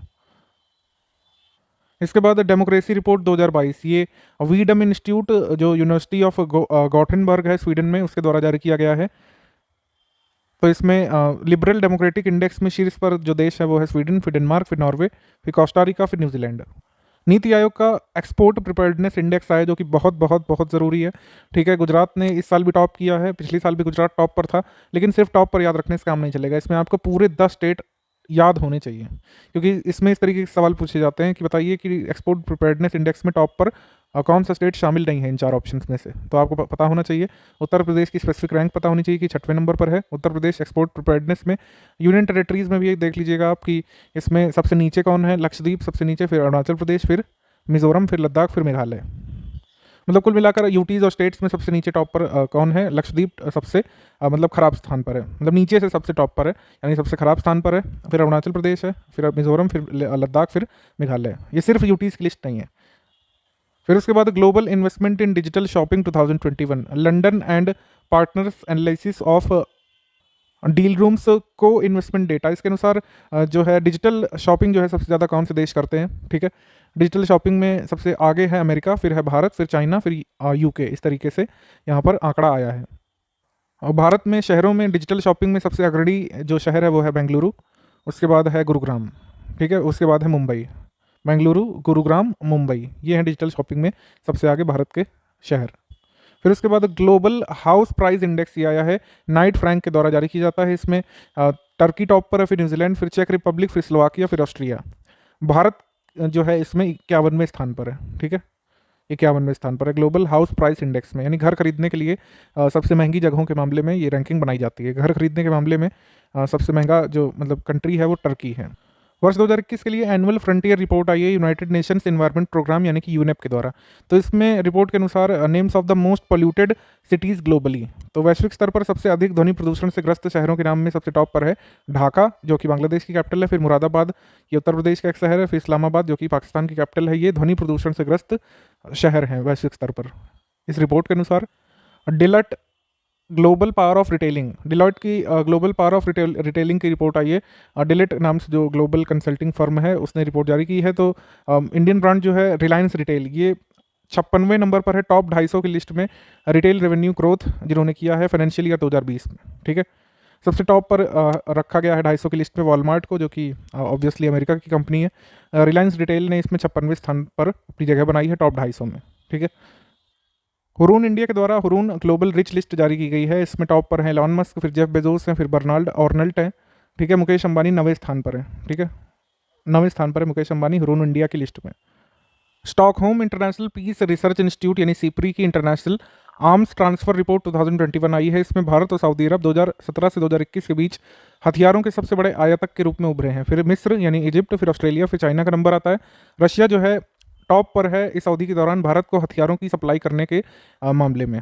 तो सबसे बड़ा निर्यातक भारत को कौन सा देश है हथियारों का? रशिया है, फिर फ्रांस है, फिर यूएसए है। ठीक है, इतने आंकड़े काफ़ी हैं। और वर्ल्ड में लार्जेस्ट एक्सपोर्टर ऑफ आर्म्स कौन सा है? वो है आपका यूएसए। ठीक है, US. Intergovernmental Panel on Climate Change की रिपोर्ट आई है। इसमें most vulnerable to climate change कौन से हैं? तो most vulnerable to climate change जो है वो जो 2 देश हैं दक्षिण एशिया के, वो है भारत और पाकिस्तान, इनकी रिपोर्ट के अनुसार। ठीक है, उसके बाद मातृ मृत्यु दर पर रिपोर्ट आई है। यहाँ पर भारत के सबसे कम एमएमआर यानी मातृ मृत्यु दर वाले राज्यों में शीर्ष जो स्टेट हैं वो कौन कौन से हैं? केरल है, यहाँ पर मातृ मृत्यु दर सबसे कम है, फिर तेलंगाना, फिर महाराष्ट्र। और जहाँ पर सबसे ज़्यादा एमएमआर है वो है पश्चिम बंगाल, हरियाणा और उत्तराखंड। और मातृ मृत्यु अनुपात में काफ़ी सुधार जहाँ पर देखा गया है उत्तर प्रदेश, राजस्थान और बिहार। दुनिया में सबसे कम एमएमआर जो है कहाँ पर है? इटली में, फिर नॉर्वे में, फिर पोलैंड में, फिर बेलारूस में। ठीक है, उसके बाद बढ़ते हैं हम लोग आगे। 2021-22 के मुख्य अग्रिम अनुमान आ गए हैं। इसमें फसलों के बारे में बेसिकली बताया गया है। ये एक रफ फिगर ध्यान रख सकते हैं कि रिकॉर्ड फूड ग्रेन प्रोडक्शन हुआ है 316.06 मिलियन टन का इस साल 2021-22 में। ठीक है, बाकी इकोनॉमिक सर्वे में महत्वपूर्ण चीज़ें बताई जाएंगी आपको। इसके बाद Fortune India the next 500 list आई 2022 की। इसमें कौन कौन शामिल है? भारतीय रेल मंत्रालय के स्वामित्व वाली रेलटेल कॉर्पोरेशन ऑफ इंडिया को इसमें शामिल किया गया है। ठीक है, 500 शीर्ष 500 कंपनीज में ये 124वें स्थान पर है। ठीक है, उसके बाद नेशनल फैमिली हेल्थ सर्वे 2019 से 21 की रिपोर्ट आई है। नेशनल फैमिली हेल्थ सर्वे की रिपोर्ट के अनुसार छत्तीसगढ़ शराब की बिक्री और खपत के मामले में पहले स्थान पर है। छत्तीसगढ़ की महिलाएं शराब पीने के मामले में देश में तीसरे स्थान पर हैं। पहले स्थान पर अरुणाचल प्रदेश है। छत्तीसगढ़ की 5% महिलाओं को शराब की लत है। तंबाकू खाने के मामले में छत्तीसगढ़ की महिलाएं उड़ीसा के बाद दूसरे स्थान पर हैं। ठीक है, ये कुछ इंपॉर्टेंट डेटा था। अब आ जाते हैं हम लोग अपने एमसीक्यू वाले सेक्शन पर। तो पहला एमसीक्यू है यहाँ पर। फेब 2022 में केंद्रीय ग्रामीण विकास और पंचायती राज मंत्री श्री गिरिराज सिंह ने लोकपाल ऐप लॉन्च किया है। ये किस योजना से संबंधित लॉन्च किया है? तो इसको लॉन्च किया है एमजी नरेगा से संबंधित, ऑप्शन नंबर ए। फिर उसके बाद उद्योग और आंतरिक व्यापार संवर्धन विभाग के अनुसार भारत में चालू वित्तीय वर्ष में अप्रैल से दिसंबर 2021 के दौरान एफडीआई इनफ्लो 16% घटकर 43.17 अरब डॉलर रह गया है। ठीक, ये सही है। फिर उसके बाद इंडिया का फॉरेन एक्सचेंज रिजर्व जो है वो डिक्लाइन हुआ है और अब रह गया है 18 फेब 2022 तक 632.95 बिलियन। ये भी सही है, हमारा आंसर हो जाएगा इसमें C, both 1 and 2 correct. March month में फेब मंथ के करंट अफेयर में कुछ ऐसे आंकड़े आते हैं जो आपको न्यूमेरिक वैल्यू के साथ याद रखने होते हैं। ये 2 महत्वपूर्ण आंकड़े हैं, आप इनको जरूर ध्यान रखिएगा। नवा रायपुर छत्तीसगढ़ में सेवाग्राम और छत्तीसगढ़ अमर जवान ज्योति की आधारशिला किसने रखी थी? ये रखी थी राहुल गांधी ने, ऑप्शन नंबर ए। हाल ही में भारतीय रेलवे द्वारा अपनी तरह का पहला सौर ऊर्जा संयंत्र कहाँ पर स्थापित किया गया है? तो इंडियन रेलवे का सौर ऊर्जा संयंत्र स्थापित किया गया है अभी बीना, मध्य प्रदेश में। ठीक है, ऑप्शन नंबर सी, बीना, मध्य प्रदेश। निम्नलिखित में से किस अंतरिक्ष एजेंसी ने वर्ष 2031 तक अपने अंतर्राष्ट्रीय अंतरिक्ष स्टेशन को नष्ट करने की योजना बनाई है? तो यहाँ पर नासा ने कहा है कि वो अपने इंटरनेशनल स्पेस स्टेशन को वर्ष 2031 तक नष्ट कर देंगे, ऑप्शन नंबर ए। निम्नलिखित में से किस देश ने पौधा आधारित या फिर पादप आधारित देश का पहला कोविड-19 वैक्सीन कोविफेन्स बनाया है? कोविफेन्स को बनाया है कनाडा ने, ऑप्शन नंबर डी। मेडिकागो करके जो कंपनी है उसने जो है 2 डोज वाला टीका बनाया है 18 से 64 वर्ष की आयु के वयस्क लोगों के लिए है कोविफेन्स। ये पादप आधारित विश्व का पहला कोविड वैक्सीन है। अंतर्राष्ट्रीय कोलकाता पुस्तक मेला 2022 के संबंध में कौन सा कथन सही है? 28 फरवरी से लेकर 13 मार्च 2022 के मतलब ये 45वां अंतर्राष्ट्रीय कोलकाता पुस्तक मेला जो है सॉल्ट लेक कोलकाता में आयोजित होगा और इस बार इसकी थीम है देश बांग्लादेश। लोगों की उपस्थिति के लिहाज से दुनिया का सबसे बड़ा यानी कि वैश्विक स्तर पर सबसे बड़ा पुस्तक मेला होता है और ये 2 साल के अंतराल के बाद हो रहा था, कोविड की वजह से नहीं हो पाया था। हमारा आंसर हो जाएगा इसमें C, both 1 and 2 correct, both 1 and 2 correct. निम्नलिखित में से कहां पर भारत का पहला ई कचरा इको पार्क स्थापित किया जाएगा? तो ई कचरा इको पार्क स्थापित किया जाएगा आपका नई दिल्ली में, option number a new Delhi. 5 फरवरी 2022 को किन 2 देशों के बीच राजनयिक संबंधों के 75 वर्ष पूरे होने के उपलक्ष्य में एक विशेष लोगो का अनावरण किया गया? तो विशेष लोगो का अनावरण किया भारत और बेल्जियम ने। हालांकि ये बात भी याद रखिएगा कि मार्च मंथ में ही हमने नीदरलैंड के साथ भी अपने राजनयिक संबंधों की 75वीं वर्षगांठ पूरी कर ली। तो नीदरलैंड के साथ भी हमारे 75 वर्ष पूरे हो चुके हैं, बेल्जियम के साथ। लेकिन अगर डेट स्पेसिफिक पूछे कि 25 फरवरी को लोगो जो है किसके लिए हमने जारी किया, तो बेल्जियम के साथ। निम्नलिखित में से कौन सा देश वर्ष 2021 में 112.3 बिलियन डॉलर के व्यापार के साथ भारत का शीर्ष व्यापारिक भागीदार रहा है? तो भारत का शीर्ष व्यापारिक भागीदार इस फाइनेंशियल ईयर के लिए रहा है भारत का अमेरिका, ऑप्शन नंबर सी। ठीक है, तो इसमें सबसे पहले अमेरिका है, फिर चाइना है, फिर यूनाइटेड अरब एमिरेट्स है, फिर सऊदी अरब है, फिर स्विट्जरलैंड है। राष्ट्रीय भूमि मुद्रीकरण निगम के बारे में कौन सा कथन सही है? भारत सरकार आर्थिक सर्वेक्षण के अनुसार भूमि और अन्य गैर भूमि संपत्तियों का मुद्रीकरण करने के लिए राष्ट्रीय भूमि मुद्रीकरण निगम की स्थापना करेगी। इसकी प्रारंभिक अधिकृत शेयर पूंजी 5,000 करोड़ रुपए होगी और सब्सक्राइब्ड शेयर पूंजी होगी 150 करोड़ रुपए। दोनों स्टेटमेंट सही हैं। सेकंड वाला विशेष करके ध्यान रखिएगा। इसको हेड कौन करेगा, ये सवाल है। क्या इसको पीएम हेड करेंगे, क्या इसको प्रेसिडेंट हेड करेंगे? ऐसा कुछ नहीं है, ठीक है। मेरिट बेसिस पर डायरेक्टर का सिलेक्शन होगा इसमें हेड का, ठीक है। हमारा आंसर हो जाएगा सी, इसमें 1 एंड 2 बोथ करेक्ट, सी। हाल ही में नई दिल्ली में आयोजित एक ऐतिहासिक समारोह के दौरान अटल टनल को आधिकारिक तौर पर वर्ल्ड बुक ऑफ रिकॉर्ड्स द्वारा कितने फीट से अधिक की ऊंचाई पर स्थित सबसे लंबी राजमार्ग सुरंग के रूप में मान्यता दी गई है? तो ये 10,000 फीट से ऊपर स्थित है, ऑप्शन नंबर डी, ठीक है। अटल टनल को रोहतांग टनल भी बोलते हैं और ये ईस्टर्न पीर पंजाल रेंज में स्थित है, ध्यान रखिएगा। फेब 2022 में पश्चिमी रेलवे के मुंबई सेंट्रल डिवीजन ने चलथान जो कि सूरत रीजन में पड़ता है से लेकर सकरैल जो कि खड़गपुर डिवीजन में पड़ता है तक सवी टेक्सटाइल एक्सप्रेस का संचालन किया या फिर इसको हरी झंडी दिखाई। भारत ने वर्ष 2022 में संयुक्त राष्ट्र के नियमित बजट आकलन में 29.9 मिलियन अमेरिकी डॉलर का भुगतान किया है। दोनों स्टेटमेंट सही है, अलग अलग। हमारा आंसर इसमें भी हो जाएगा सी, बोथ 1 एंड 2 करेक्ट। व्यावसायिक स्तर पर भारत का पहला बायोमास आधारित हाइड्रोजन संयंत्र कहां पर स्थापित किया जाएगा? भारत का पहला बायोमास आधारित हाइड्रोजन संयंत्र स्थापित किया जाएगा खंडवा मध्य प्रदेश में, option number B. Aditya L1 mission को जो है कब लॉन्च किया जाएगा इसरो के द्वारा, जो कि सन की स्टडी करने के लिए है? तो ये लॉन्च किया जाएगा 2022 तक, 2022 के एंड तक, ऑप्शन नंबर सी। उसके बाद निम्नलिखित में से किस मंत्रालय द्वारा नई दिल्ली में भारत की सबसे बड़ी कुश्ती अकादमी स्थापित की जाएगी? तो ये स्थापित की जाएगी मिनिस्ट्री ऑफ रेलवेज के द्वारा, ऑप्शन नंबर ए। रामनाथ कोविंद हमारे प्रेसिडेंट जी ने एक नए दरबार हॉल का उद्घाटन किया है। ये कहाँ पर इसका उद्घाटन किया गया है? ये मुंबई के मालाबार हिल्स में, ऑप्शन नंबर बी। हाल ही में बिहार के मुख्यमंत्री नीतीश कुमार ने एक नवनिर्मित जू सफारी का लोकार्पण किया है। ये नालंदा जिले के राजगीर में जो है इसका उद्घाटन किया गया है। पूर्वोत्तर भारत की पहली जू सफारी है। 191.12 हेक्टेयर में फैली हुई है। इसमें 176 करोड़ रुपए का खर्चा आया है। हमारा आंसर हो जाएगा इसमें D, all of the above यहाँ पर करेक्ट है। बीपीएससी के लिए काफ़ी इंपॉर्टेंट ये फैक्ट है। बढ़ते हम लोग आगे।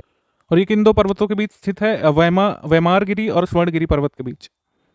हाल ही में केंद्र सरकार ने मध्य प्रदेश में 3 स्थलों का नाम परिवर्तित करने हेतु मंजूरी दे दी है।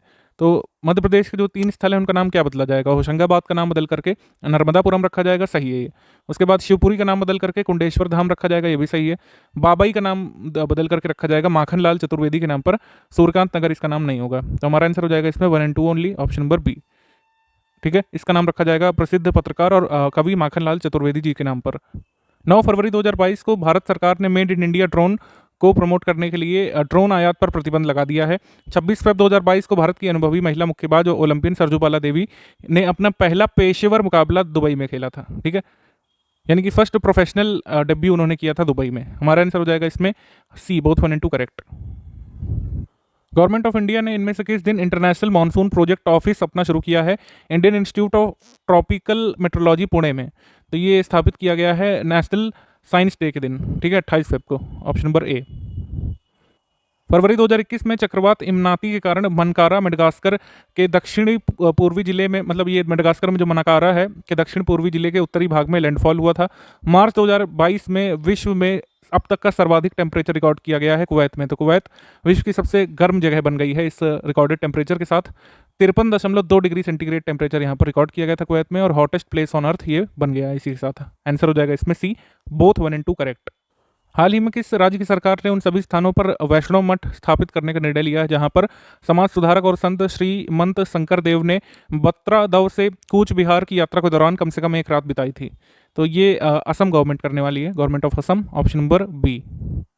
हाल ही में किस राज्य सरकार ने अपने बजट 2022-23 में ऊंट संरक्षण और विकास नीति की घोषणा की है? तो ऑब्वियसली ये की है राजस्थान ने, ऑप्शन नंबर ए। वित्त मंत्रालय के अनुसार फेब 2022 में कितने करोड़ रुपए का जीएसटी राजस्व एकत्रित किया गया है?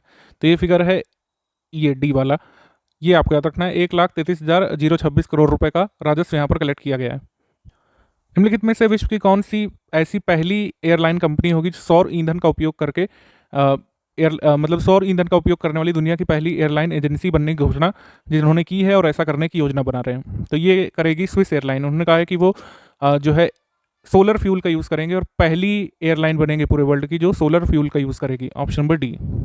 हाल ही में भारतीय रेलवे ने टक्कर रोधी प्रणाली कवच का परीक्षण किया जो ट्रेनों में के होने वाले टकराव, कोलिजन या फिर एक्सीडेंट को रोक सकती है। FATF ने संयुक्त अरब अमीरात को 4 मार्च 2022 को अपनी ग्रे लिस्ट में शामिल कर लिया। ये है, पाकिस्तान बहुत दिन से ग्रे लिस्ट में है, अब ग्रे लिस्ट में जो नवीनतम कंट्री शामिल हुआ है वो है सऊदी अरब, एक्चुअली UAE, ठीक है, नॉट सऊदी अरब, ये गलत बोल दिया मैंने। UAE अभी ग्रे लिस्ट में FATF में शामिल कर लिया गया है मार्च मंथ में। मेघालय जो है 9th स्टेट बन गया है कंट्री का जिसने CBI से सहमति वापस ले ली है कि वो उनके राज्य में इन्वेस्टिगेशन नहीं कर सकते। ठीक है, हमारा आंसर हो जाएगा D, all of the above correct. Europa clipper अंतरिक्ष यान के संबंध में कौन सा कथन गलत है? अमेरिकी अंतरिक्ष एजेंसी नासा ने यूरोपा क्लिपर अंतरिक्ष यान का निर्माण शुरू कर दिया है। इस अंतरिक्ष यान को वर्ष 2024 में लॉन्च किया जाएगा। इस मिशन का उद्देश्य है कि क्या बृहस्पति के चंद्रमा यूरोपा में जीवन का समर्थन किया जा सकता है, क्या यूरोपा लाइफ सपोर्ट करता है कि नहीं, ये यहाँ पर पता लगाया जाएगा। हमारा आंसर हो जाएगा इसमें डी। इसमें इनकरेक्ट पूछा, इनकरेक्ट कोई नहीं है, सारे स्टेटमेंट करेक्ट है, आंसर हो जाएगा डी। आप हमको जल्दी से कमेंट करके बताइए कि सैटर्न के सैटेलाइट कितने हैं, नंबर ऑफ सैटेलाइट सैटर्न के कितने हैं, जुपिटर कितने हैं और ज़्यादा किसके हैं? जल्दी से आप कमेंट करके बताएंगे। भारत का पहला 100% महिला स्वामित्व वाला औद्योगिक पार्क कहाँ पर खोला गया है? तो ये खोला गया है हैदराबाद में, ऑप्शन नंबर ए। हाल ही में RBI के गवर्नर शक्तिकांत दास ने UPI 123 पे नामक एक फीचर फोन के लिए ऑफलाइन आधारित यूनिफाइड पेमेंट्स इंटरफेस लॉन्च किया है जो IVRS की मदद से वर्क कर सकेगा। ठीक है, ये सही है। उसके बाद ऑफलाइन ट्रांजैक्शन की लिमिट क्या होगी, हमने लास्ट मंथ में आपको बताया था, ध्यान रखिएगा। ठीक है, उसके बाद बुद्ध इंटरनेशनल वेलफेयर मिशन द्वारा बिहार के बोधगया में 30 फीट ऊंची और 100 फीट लंबी शयन मुद्रा में भगवान बुद्ध की सबसे बड़ी मूर्ति अब तक की बनाई जा रही है। हमारा आंसर हो जाएगा सी, बोथ 1 और 2 करेक्ट। आपको याद है पिछले मंथ में हमने लिमिट बताई थी ऑफलाइन ट्रांजैक्शंस की? अगर याद है तो जल्दी से आप कमेंट करके बताइए, नहीं भी याद है तो पुराने नोट्स में जाकर के रिवाइज कर लीजिए, लिमिट पूछी जा सकती है। मार्च 2022 में IIT रुड़की ने made in India PETA scale super computer dash को इंस्टॉल किया। इसका नाम क्या है? इसका नाम है आपका परम गंगा, ऑप्शन नंबर बी, परम गंगा। यूक्रेन से भारतीय छात्रों को वापस लाने के लिए सरकार ने जो अभियान चलाया था उसका क्या नाम है? ऑपरेशन गंगा। यह वैसे आपको बताया था लास्ट मंथ भी, एक बार फिर से रिवाइज कर लेते हैं। फिर उसके बाद नीति आयोग और FAO ने इंडियन एग्रीकल्चर टुवर्ड्स 2030 नाम से एक पुस्तक लॉन्च की है हाल में, सही है। उसके बाद चाइना ने MOU साइन किया है सोलोमन आइलैंड्स के साथ जिससे वो वहाँ पर मिलिट्री एक्टिविटीज़ कंटिन्यू कर सकते हैं। ठीक है, उसके बाद अकॉर्डिंग टू रिसर्चर्स फेब 2022 में 64 वर्षीय एक महिला यूनाइटेड स्टेट्स की वो पहली विमेन बन गई है और कुल मिलाकर तीसरी ऐसी पर्सन बन गई पूरे वर्ल्ड की जिनका HIV जो है क्योर किया गया है। हमारा आंसर हो जाएगा इसमें option number D, none of these, यानी कि सारे स्टेटमेंट करेक्ट है, इनकरेक्ट कोई नहीं है। फेब 2022 में असम के जनरल लचित बोरफुकन की 400वीं जयंती मनाने के लिए गुवाहाटी में 1 वर्ष तक चलने वाले उत्सव का उद्घाटन किसने किया? उद्घाटन किया गया था हमारे प्रेसिडेंट जी के द्वारा, ऑप्शन नंबर ए।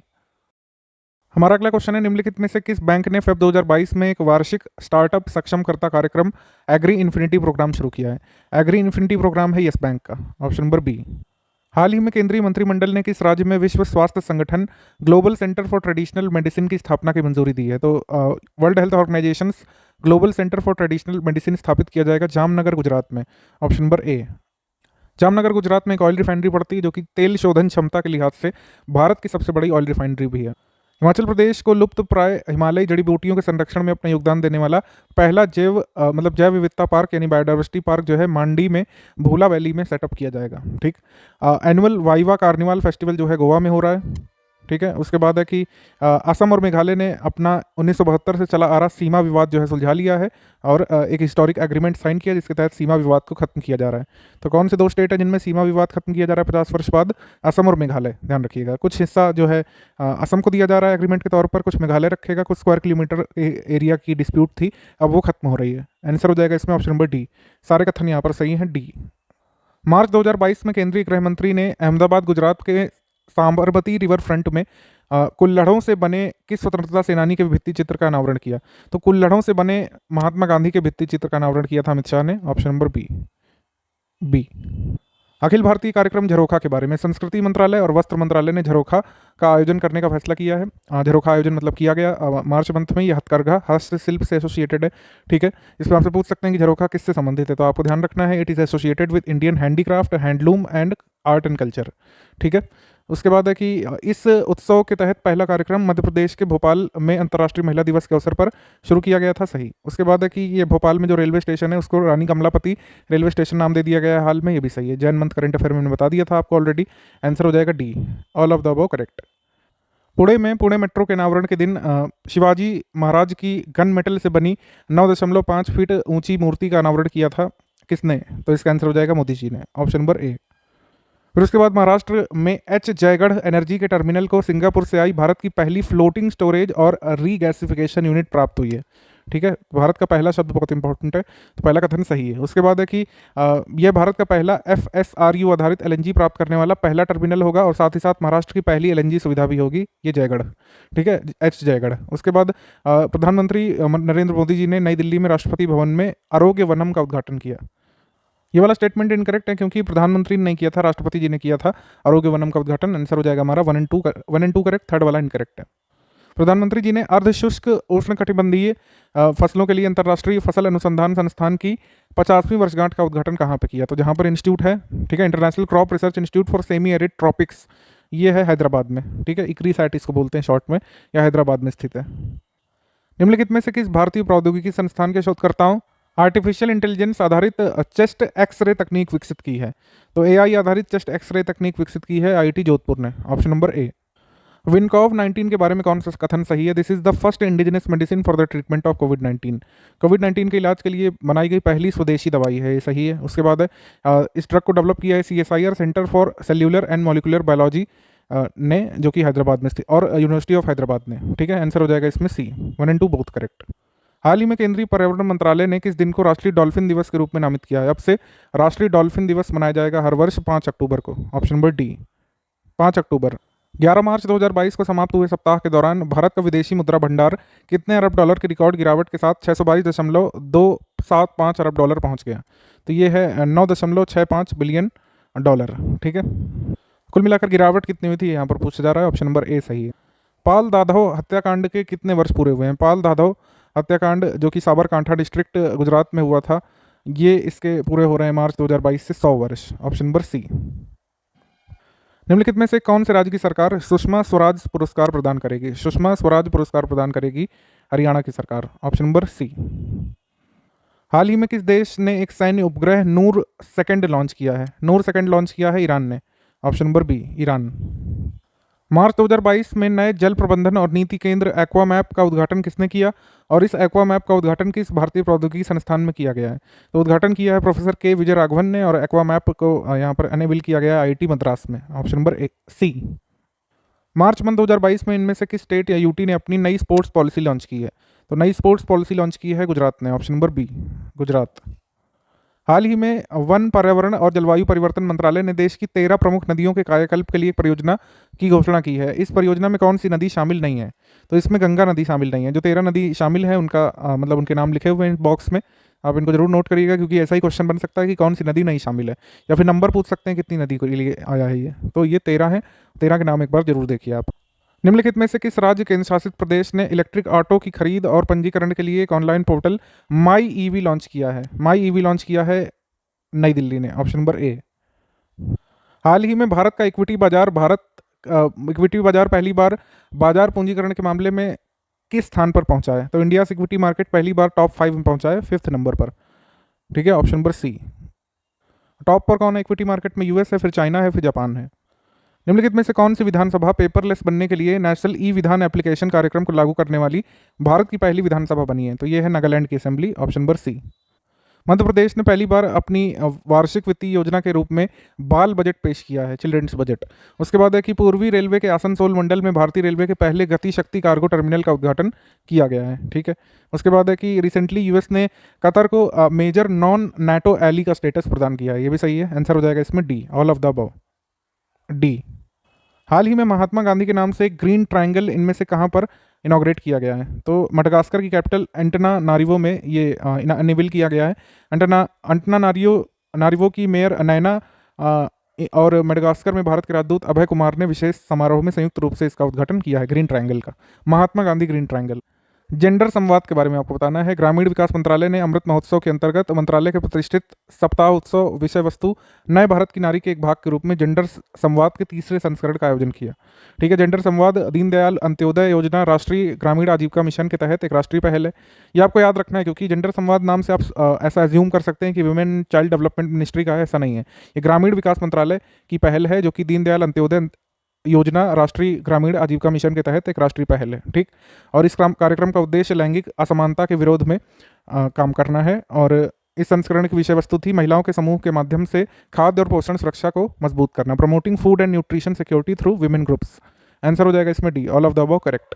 हाल ही में देश के पहले digital water data bank aquarium का उद्घाटन कहाँ पे किया गया है? कर्नाटक में, ऑप्शन नंबर ए कर्नाटक। हाल ही में दुनिया की सबसे उन्नत तकनीक विकसित ग्रीन हाइड्रोजन ईंधन सेल चालित इलेक्ट्रिक वाहन टोयोटा मिराई का शुभारंभ किसने किया है? टोयोटा मिराई का शुभारंभ किया है नितिन गडकरी ने, ऑप्शन नंबर बी। 12 मार्च 2022 को प्रधानमंत्री नरेंद्र मोदी ने गुजरात के अहमदाबाद के सरदार पटेल स्टेडियम में खेल महाकुंभ के 11वें संस्करण का उद्घाटन किया। ये गुजरात राज्य सरकार द्वारा आयोजित की जाने वाली एक वार्षिक खेल प्रतियोगिता है। हमारा आंसर हो जाएगा D, all of the above correct. March month 2022 में भारतीय रिजर्व बैंक के गवर्नर शक्तिकांत दास के द्वारा रिजर्व बैंक इनोवेशन हब का उद्घाटन कहाँ पे किया गया है? तो ये किया गया है बेंगलुरु में, ऑप्शन नंबर ए। आरबीआई इनोवेशन हब में इनिशियल कैपिटल कंट्रीब्यूशन कितना है? ये 100 करोड़ रुपए का है, ध्यान रखिएगा। अगला क्वेश्चन है कि भूमि रिकॉर्ड तक आसान पहुंच सुनिश्चित करने के लिए किस राज्य ने दिशांक नामक एक एप्लीकेशन लॉन्च किया है? दिशांक को लॉन्च किया है कर्नाटक ने, ऑप्शन नंबर बी। मार्च 2022 में बंगाल की खाड़ी में आए चक्रवात का नाम क्या है और इसका नामकरण किस देश ने किया है? तो बे ऑफ बंगाल में जो चक्रवात आया है उसका नाम है आसानी, ठीक है। और इसको नेम दिया है श्रीलंका ने, ठीक है, ऑप्शन नंबर ए श्रीलंका। सूरजकुंड अंतर्राष्ट्रीय शिल्प मेले के बारे में बताना है कौन सही है? 4 अप्रैल 2022 तक आयोजन होगा फरीदाबाद हरियाणा में, 35वां संस्करण है। उद्घाटन वहाँ के जो सीएम है उन्होंने किया है। और जो है सूरजकुंड मेले में 2 चीज़ें पहले पूछी जाती रही कि इसमें आपका पार्टनर कंट्री कौन सा है, उज्बेकिस्तान है इस साल, और थीम स्टेट कौन सा है, J&K है। बस और कुछ इसमें याद रखने की जरूरत नहीं है। हमारा आंसर फिलहाल इसमें हो जाएगा ऑल ऑफ द अबव।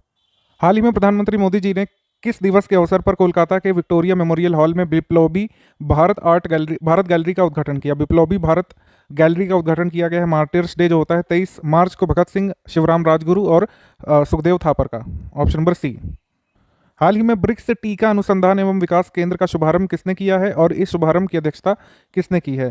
तो शुभारंभ किया है डॉक्टर मनसुख मंडाविया ने, और इस शुभारंभ की अध्यक्षता की थी वांग जिंगोंग ने।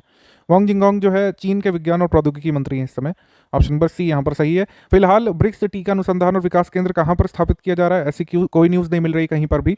अगर आपको पता चले तो बताइएगा। मैंने तो काफ़ी सर्च किया, ये नहीं दिखा रहा है कि इस समय कहाँ पर ये ब्रिक्स वैक्सीन और R&D सेंटर खोला जा रहा है।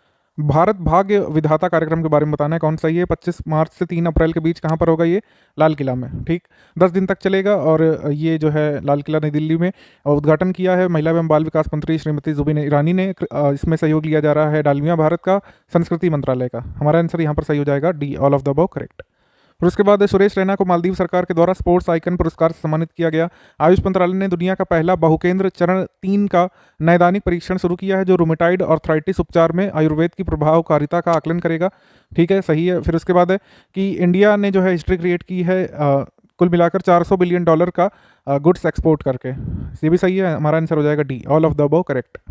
श्रम मंत्रालय ने 7 से 13 मार्च तक एक आइकॉनिक वीक सेलिब्रेट किया है, सही। उसके बाद है कि श्रम मंत्रालय द्वारा उमंग मोबाइल एप्लीकेशन पर अब ई श्रम पोर्टल को भी उपलब्ध कराया जाएगा, मतलब कराया गया है, सही है। हमारा आंसर हो जाएगा सी, बोथ 1 and 2 करेक्ट। स्लाइनेक्स के बारे में बताना है। स्लाइनेक्स के बारे में हमने आपको मिलिट्री एक्सरसाइज वाले सेक्शन में, डिफेंस सेक्शन में बताया हुआ है। दोनों स्टेटमेंट करेक्ट हैं। ये मैरीटाइम एक्सरसाइज होता है, हम श्रीलंका के साथ करते हैं। ये वाला वर्जन हुआ है विशाखापट्टनम में 7 से 8 मार्च के बीच, ठीक है। बे ऑफ बंगाल में भी हुआ है 9 से 10 मार्च के बीच। सी यहाँ पे सही है। Indo Pacific military health exchange सम्मेलन का विषय एक अस्थिर, अनिश्चित, जटिल और अस्पष्ट विश्व में सैन्य स्वास्थ्य सेवा था। इसका उद्घाटन किसने किया, हमको बताना है। इसका उद्घाटन किया था राजनाथ सिंह जी ने, ऑप्शन नंबर ए। हाल ही में रिलायंस लिमिटेड ने मुंबई में बांद्रा कुर्ला कॉम्प्लेक्स में एक जियो वर्ल्ड सेंटर खोलने की घोषणा की है। मुंबई में जियो वर्ल्ड सेंटर में भारत का सबसे बड़ा कन्वेंशन सेंटर खोला जाएगा, सही, ठीक है। और ये नीता अंबानी ने इसको कंसीव किया था, इस आइडिया को, सही। आंसर हो जाएगा इसमें D, all of the above correct. Manesar Haryana में भारत का पहला virtual smart grid knowledge centre स्थापित किया जाएगा, सही। उसके बाद यूरोपीय संघ देशों ने प्रदूषणकारी वस्तुओं के आयात पर दुनिया का पहला कार्बन डाइऑक्साइड उत्सर्जन शुल्क लगाने का फैसला किया है। तुम्हारा आंसर हो जाएगा सी, बोथ 1 and 2 करेक्ट। माइक्रोसॉफ्ट ने अनाउंस किया है कि तेलंगाना गवर्नमेंट के साथ मिलकर के हैदराबाद में भारत में माइक्रोसॉफ्ट अपना सबसे बड़ा डेटा सेंटर स्थापित करेगा, ठीक। हैदराबाद डेटा सेंटर मुंबई, पुणे और चेन्नई के बाद देश में माइक्रोसॉफ्ट का चौथा सेंटर होगा, सही है। हमारा आंसर हो जाएगा सी, बोथ 1 and 2 करेक्ट। इनमें से किस राज्य या केंद्र शासित प्रदेश ने झुग्गी बस्तियों में रहने वाले युवाओं को रोजगार तलाशने में मदद करने के लिए और उनमें कौशल हासिल करने के लिए, यानी कि स्किल सीखने के लिए, जो अभी एक परियोजना लॉन्च की है, उसका नाम लाइट हाउस प्रोजेक्ट है। ये बताना है कि ऐसा किस स्टेट या यूटी ने लॉन्च किया है लाइट हाउस प्रोजेक्ट। आंसर हो जाएगा डी, दिल्ली ने लॉन्च किया लाइट हाउस परियोजना, ऑप्शन नंबर ए। हाल ही में किस कंपनी ने उद्योग के पहले इमरजेंसी पेट माइनिंग कवर के साथ पालतू कुत्तों के लिए व्यापक स्वास्थ्य बीमा FG dog health cover launch किया है, यानी कि कुत्तों के लिए बीमा कुल मिलाकर किसने लॉन्च किया है? Future generally India insurance company limited ने, ठीक है। Future generally India insurance company limited ने कुत्तों के लिए एक FG dog health cover launch किया है। डिजी साथी नाम से डिजिटल भुगतान संबंधी मुद्दों के समाधान के लिए एक 24/7 हेल्पलाइन लॉन्च की गई है। National payment corporation of India ने किसके साथ मिलकर के इसको लॉन्च किया है? तो ये लॉन्च किया गया है RBI के द्वारा। RBI ने जो अभी ऑफलाइन ट्रांजैक्शंस के लिए अभी जो कुल मिलाकर सिस्टम लॉन्च किया है, उसी से संबंधित ये डिजी साथी हेल्पलाइन भी लॉन्च की है कि कोई भी डाउट्स हो उससे रिलेटेड या इशूज़ हो वो रिजॉल्व की जा सके। National payment corporation of India RBI ने मिलकर के डिजी साथी लॉन्च किया है, ऑप्शन नंबर बी। मुंबई दक्षिण एशिया का पहला नगर बन गया है जिसने 2050 तक नेट जीरो का लक्ष्य प्राप्त करने हेतु एक रोड मैप तैयार किया है। भारत की पहली मेडिकल सिटी इंद्रायणी मेडिसिटी के नाम से पुणे ग्रामीण एरिया में स्थापित की जाएगी। हमारा आंसर हो जाएगा सी, बोथ 1 and 2 करेक्ट। 31 मार्च 2021 तक संयुक्त राष्ट्र शांति अभियान में वर्दीधारी कर्मियों का सबसे बड़ा योगदानकर्ता देश कौन सा है? तो यह है आपका बांग्लादेश, ऑप्शन नंबर ए। रवांडा दूसरे स्थान पर, इथोपिया तीसरे स्थान पर है, भारत का स्थान इसमें 5वां है, ठीक है। इसमें सबसे ज़्यादा योगदान करता है बांग्लादेश। केंद्रीय मंत्रिमंडल द्वारा केंद्र द्वारा वित्त पोषित एक योजना राष्ट्रीय एड और यौन संचारित रोग नियंत्रण कार्यक्रम को कब तक जारी रखने की मंजूरी दे दी है? तो ये कार्यक्रम अब जारी रहेगा 1 अप्रैल 2021 से लेकर 31 मार्च 2026 तक। चालू वित्तीय वर्ष यानी कि 2021 से 22 अप्रैल से जनवरी के बीच पहले 10 महीनों में मक्का निर्यात $816.31 मिलियन तक पहुंच गया है, और जो कि पिछले द्वारा अर्जित से अधिक है, ठीक है। फिगर नहीं याद करिएगा, कोई जरूरी नहीं है। बांग्लादेश, नेपाल जैसे पड़ोसी देश भारत से मक्का के प्रमुख आयातक देश हैं, यानी नेबरिंग कंट्री जो बांग्लादेश और नेपाल है, यहाँ पर भारत सबसे ज़्यादा मक्का जो है एक्सपोर्ट करता है, ठीक है। हमारा आंसर हो जाएगा सी, बोथ 1 and 2 करेक्ट। मार्च 2022 में किस पिक्चर को जो है टैक्स फ्री किया गया है काफ़ी सारे स्टेट्स में? तो इसका आंसर हो जाएगा ए, कश्मीर फाइल्स। गुजरात विधानसभा पहली ऐसी विधानसभा बन गई है जहां पर भारत के राष्ट्रपति ने सदस्यों को संबोधित किया, ठीक है। दुबई एक्सपो में अनावरण की गई ग्लोबल एंटरप्रेन्योरशिप मॉनिटर रिपोर्ट में भारत एक नया व्यवसाय शुरू करने के लिए शीर्ष 5 सुगम गंतव्यों में से एक है, सही है। ये आंसर हो जाएगा इसमें सी, बोथ 1 and 2 करेक्ट। निम्नलिखित में से किसे 2041 जलवायु बल अंटार्कटिका अभियान में भारत का प्रतिनिधित्व करने के लिए चुना गया है? क्लाइमेट फोर्स अंटार्कटिका एक्सपीडिशन 2041 में इंडिया को कौन रिप्रेजेंट करेगा? Arushi Verma, option number B, Arushi Verma. सड़क पर रहने वाले जानवरों के लिए भारत की पहली एम्बुलेंस चेन्नई तमिलनाडु में शुरू की गई है, पहला सही। फिर उसके बाद इसकी शुरुआत ब्लू क्रॉस ऑफ इंडिया द्वारा अंतर्राष्ट्रीय पशु कल्याण संगठन 4PAW के सहयोग से शुरू की गई है। तो हमारा आंसर हो जाएगा इसमें C, both 1 and 2 correct. Eat smart cities challenge के संबंध में कौन सा कथन सही है? तो पहला है कि मार्च 2022 में ईट स्मार्ट सिटीज चैलेंज के पायलट चरण में 11 शहरों को चुना गया है जिनके नाम लिखे हुए हैं। ईट राइट इंडिया दृष्टिकोण को शहर स्तर पर विस्तार देने के लिए भारतीय खाद्य और सुरक्षा और मानक प्राधिकरण यानी FSSAI ने आवास एवं शहरी कार्य मंत्रालय के सहयोग से ईट राइट सिटीज चैलेंज शुरू किया था 15 अप्रैल 2021 को, लास्ट ईयर, ठीक है। ये भी सही है, आंसर हो जाएगा सी, बोथ 1 and 2 करेक्ट। उसके बाद है कि 50,000 से अधिक जो है ओपन डिफिकेशन फ्री विलेजेस हो चुके हैं भारत में। खुले में शौच से मुक्त गांव 50,000 से अधिक हो चुके हैं लेटेस्ट आंकड़ों के अनुसार। तेलंगाना में सर्वाधिक ODF प्लस गांव है, फिर इसके बाद तमिलनाडु और फिर मध्य प्रदेश का नंबर इसमें आता है। आंसर हो जाएगा इसमें C, both 1 and 2 correct. Kalpana Chawla की जयंती कब मनाते हैं, ये हमने आपको बताया था डेज वाले सेक्शन में, सही है स्टेटमेंट। फिर उसके बाद स्पेस शटल कोलंबिया जो है डिस्ट्रॉय हो गया था अर्थ एटमॉस्फेयर में एंटर करते समय 1 Feb 2003 को। आंसर हो जाएगा सी, बोथ 1 and 2 करेक्ट। मिनमाटा कन्वेंशन के बारे में सही कथन चुने। इसका आयोजन हुआ था 21 से 25 मार्च 2022 तक इंडोनेशिया के बाली में, और इसका ऑब्जेक्टिव क्या है, protect the environment and human health from release of mercury and anthropogenic emissions. Answer हो जाएगा सी, बोथ 1 and 2 करेक्ट। योग महोत्सव के संबंध में सही कथन चुने। अभियान है 100 दिनों तक 100 स्थानों पर आयोजित किया जाएगा, 100 संगठन इसमें शामिल होंगे। Morarji Desai national institute of yoga festival जो है ये 13 मार्च से 21 जून तक चलेगा, योग दिवस के दिन तक। आंसर हो जाएगा सी, बोथ 1 and 2 करेक्ट। रूस ने यूक्रेन के साथ जो युद्ध चल रहा है उस बीच इंस्टाग्राम को बैन कर दिया था और उसकी जगह रॉस ग्राम को लॉन्च करेंगे, उन्होंने कहा है, सही। फिर उसके बाद होलोंगी हवाई अड्डा जो है अरुणाचल प्रदेश में, ये संचालित किया जाएगा 15 अगस्त 2022 से। आंसर हो जाएगा सी, बोथ 1 and 2 करेक्ट। PM गरीब कल्याण योजना को एक्सटेंड कर दिया गया है, सही। फिर उसके बाद है कि विश्व बैंक द्वारा दुनिया का पहला वन्य जीव बॉन्ड जारी किया गया है, जिसका उपयोग आंशिक रूप से दक्षिण अफ्रीका के काले गैंडों के संरक्षण में किया जाएगा। आंसर हो जाएगा सी, बोथ 1 and 2 करेक्ट। संयुक्त राष्ट्र ने इस्लामोफोबिया से निपटने के लिए 15 मार्च को अंतर्राष्ट्रीय इस्लामोफोबिया से निपटने का दिवस, या फिर कह सकते हैं कि International Day to Combat Islamophobia के रूप में मनाने का निर्णय लिया है, ठीक है, 15 मार्च को। और इसका रिजोल्यूशन किसने पास किया था, पाकिस्तान ने ऑर्गेनाइजेशन ऑफ इस्लामिक कोऑपरेशन यानी OIC की तरफ से। आंसर हो जाएगा सी, बोथ 1 and 2 करेक्ट। महाराष्ट्र राज्य खुद की अलग कृषि निर्यात नीति तैयार करने वाला भारत का प्रथम राज्य बन गया है, सही। फिर उसके बाद अहिंसा विश्व भारती संगठन द्वारा भारत का पहला वर्ल्ड पीस सेंटर गुरुग्राम में स्थापित किया जाएगा, सही। आंसर हो जाएगा सी। हिंदी में मेडिकल की पढ़ाई कराने वाला पहला राज्य मध्य प्रदेश बनेगा, सही। फिर उसके बाद है कि 400 बिलियन मार्क जो है मर्चेंडीज एक्सपोर्ट का हमने पार कर लिया है, ये भी सही। आंसर हो जाएगा सी, बोथ 1 and 2 करेक्ट। हाल ही में हरियाणा के झज्जर में बनने वाले स्वामी ओमानंद सरस्वती संग्रहालय का मुख्यमंत्री मनोहर लाल खट्टर ने उद्घाटन किया, सही। फिर उसके बाद मिताली राज जो कि भारतीय विमेंस क्रिकेट टीम की ODI कैप्टन है, उन्होंने एक रिकॉर्ड अपने नाम कर लिया है ICC महिला क्रिकेट विश्व कप में सर्वाधिक मैचों में कप्तानी करने का। आंसर हो जाएगा सी, बोथ 1 and 2 करेक्ट। हाल ही में भारतीय महिला क्रिकेट टीम की खिलाड़ी झूलन गोस्वामी वनडे इंटरनेशनल्स में 250 विकेट लेने वाली विश्व की पहली महिला गेंदबाज बन गई। और हाल ही में इंफ्राटेक लिमिटेड ने सड़क निर्माण हेतु 100 घंटे में बिटुमिनस मिक्स की अधिकतम मात्रा तैयार करने का रिकॉर्ड बनाया। आंसर हो जाएगा सी, बोथ 1 and 2 करेक्ट।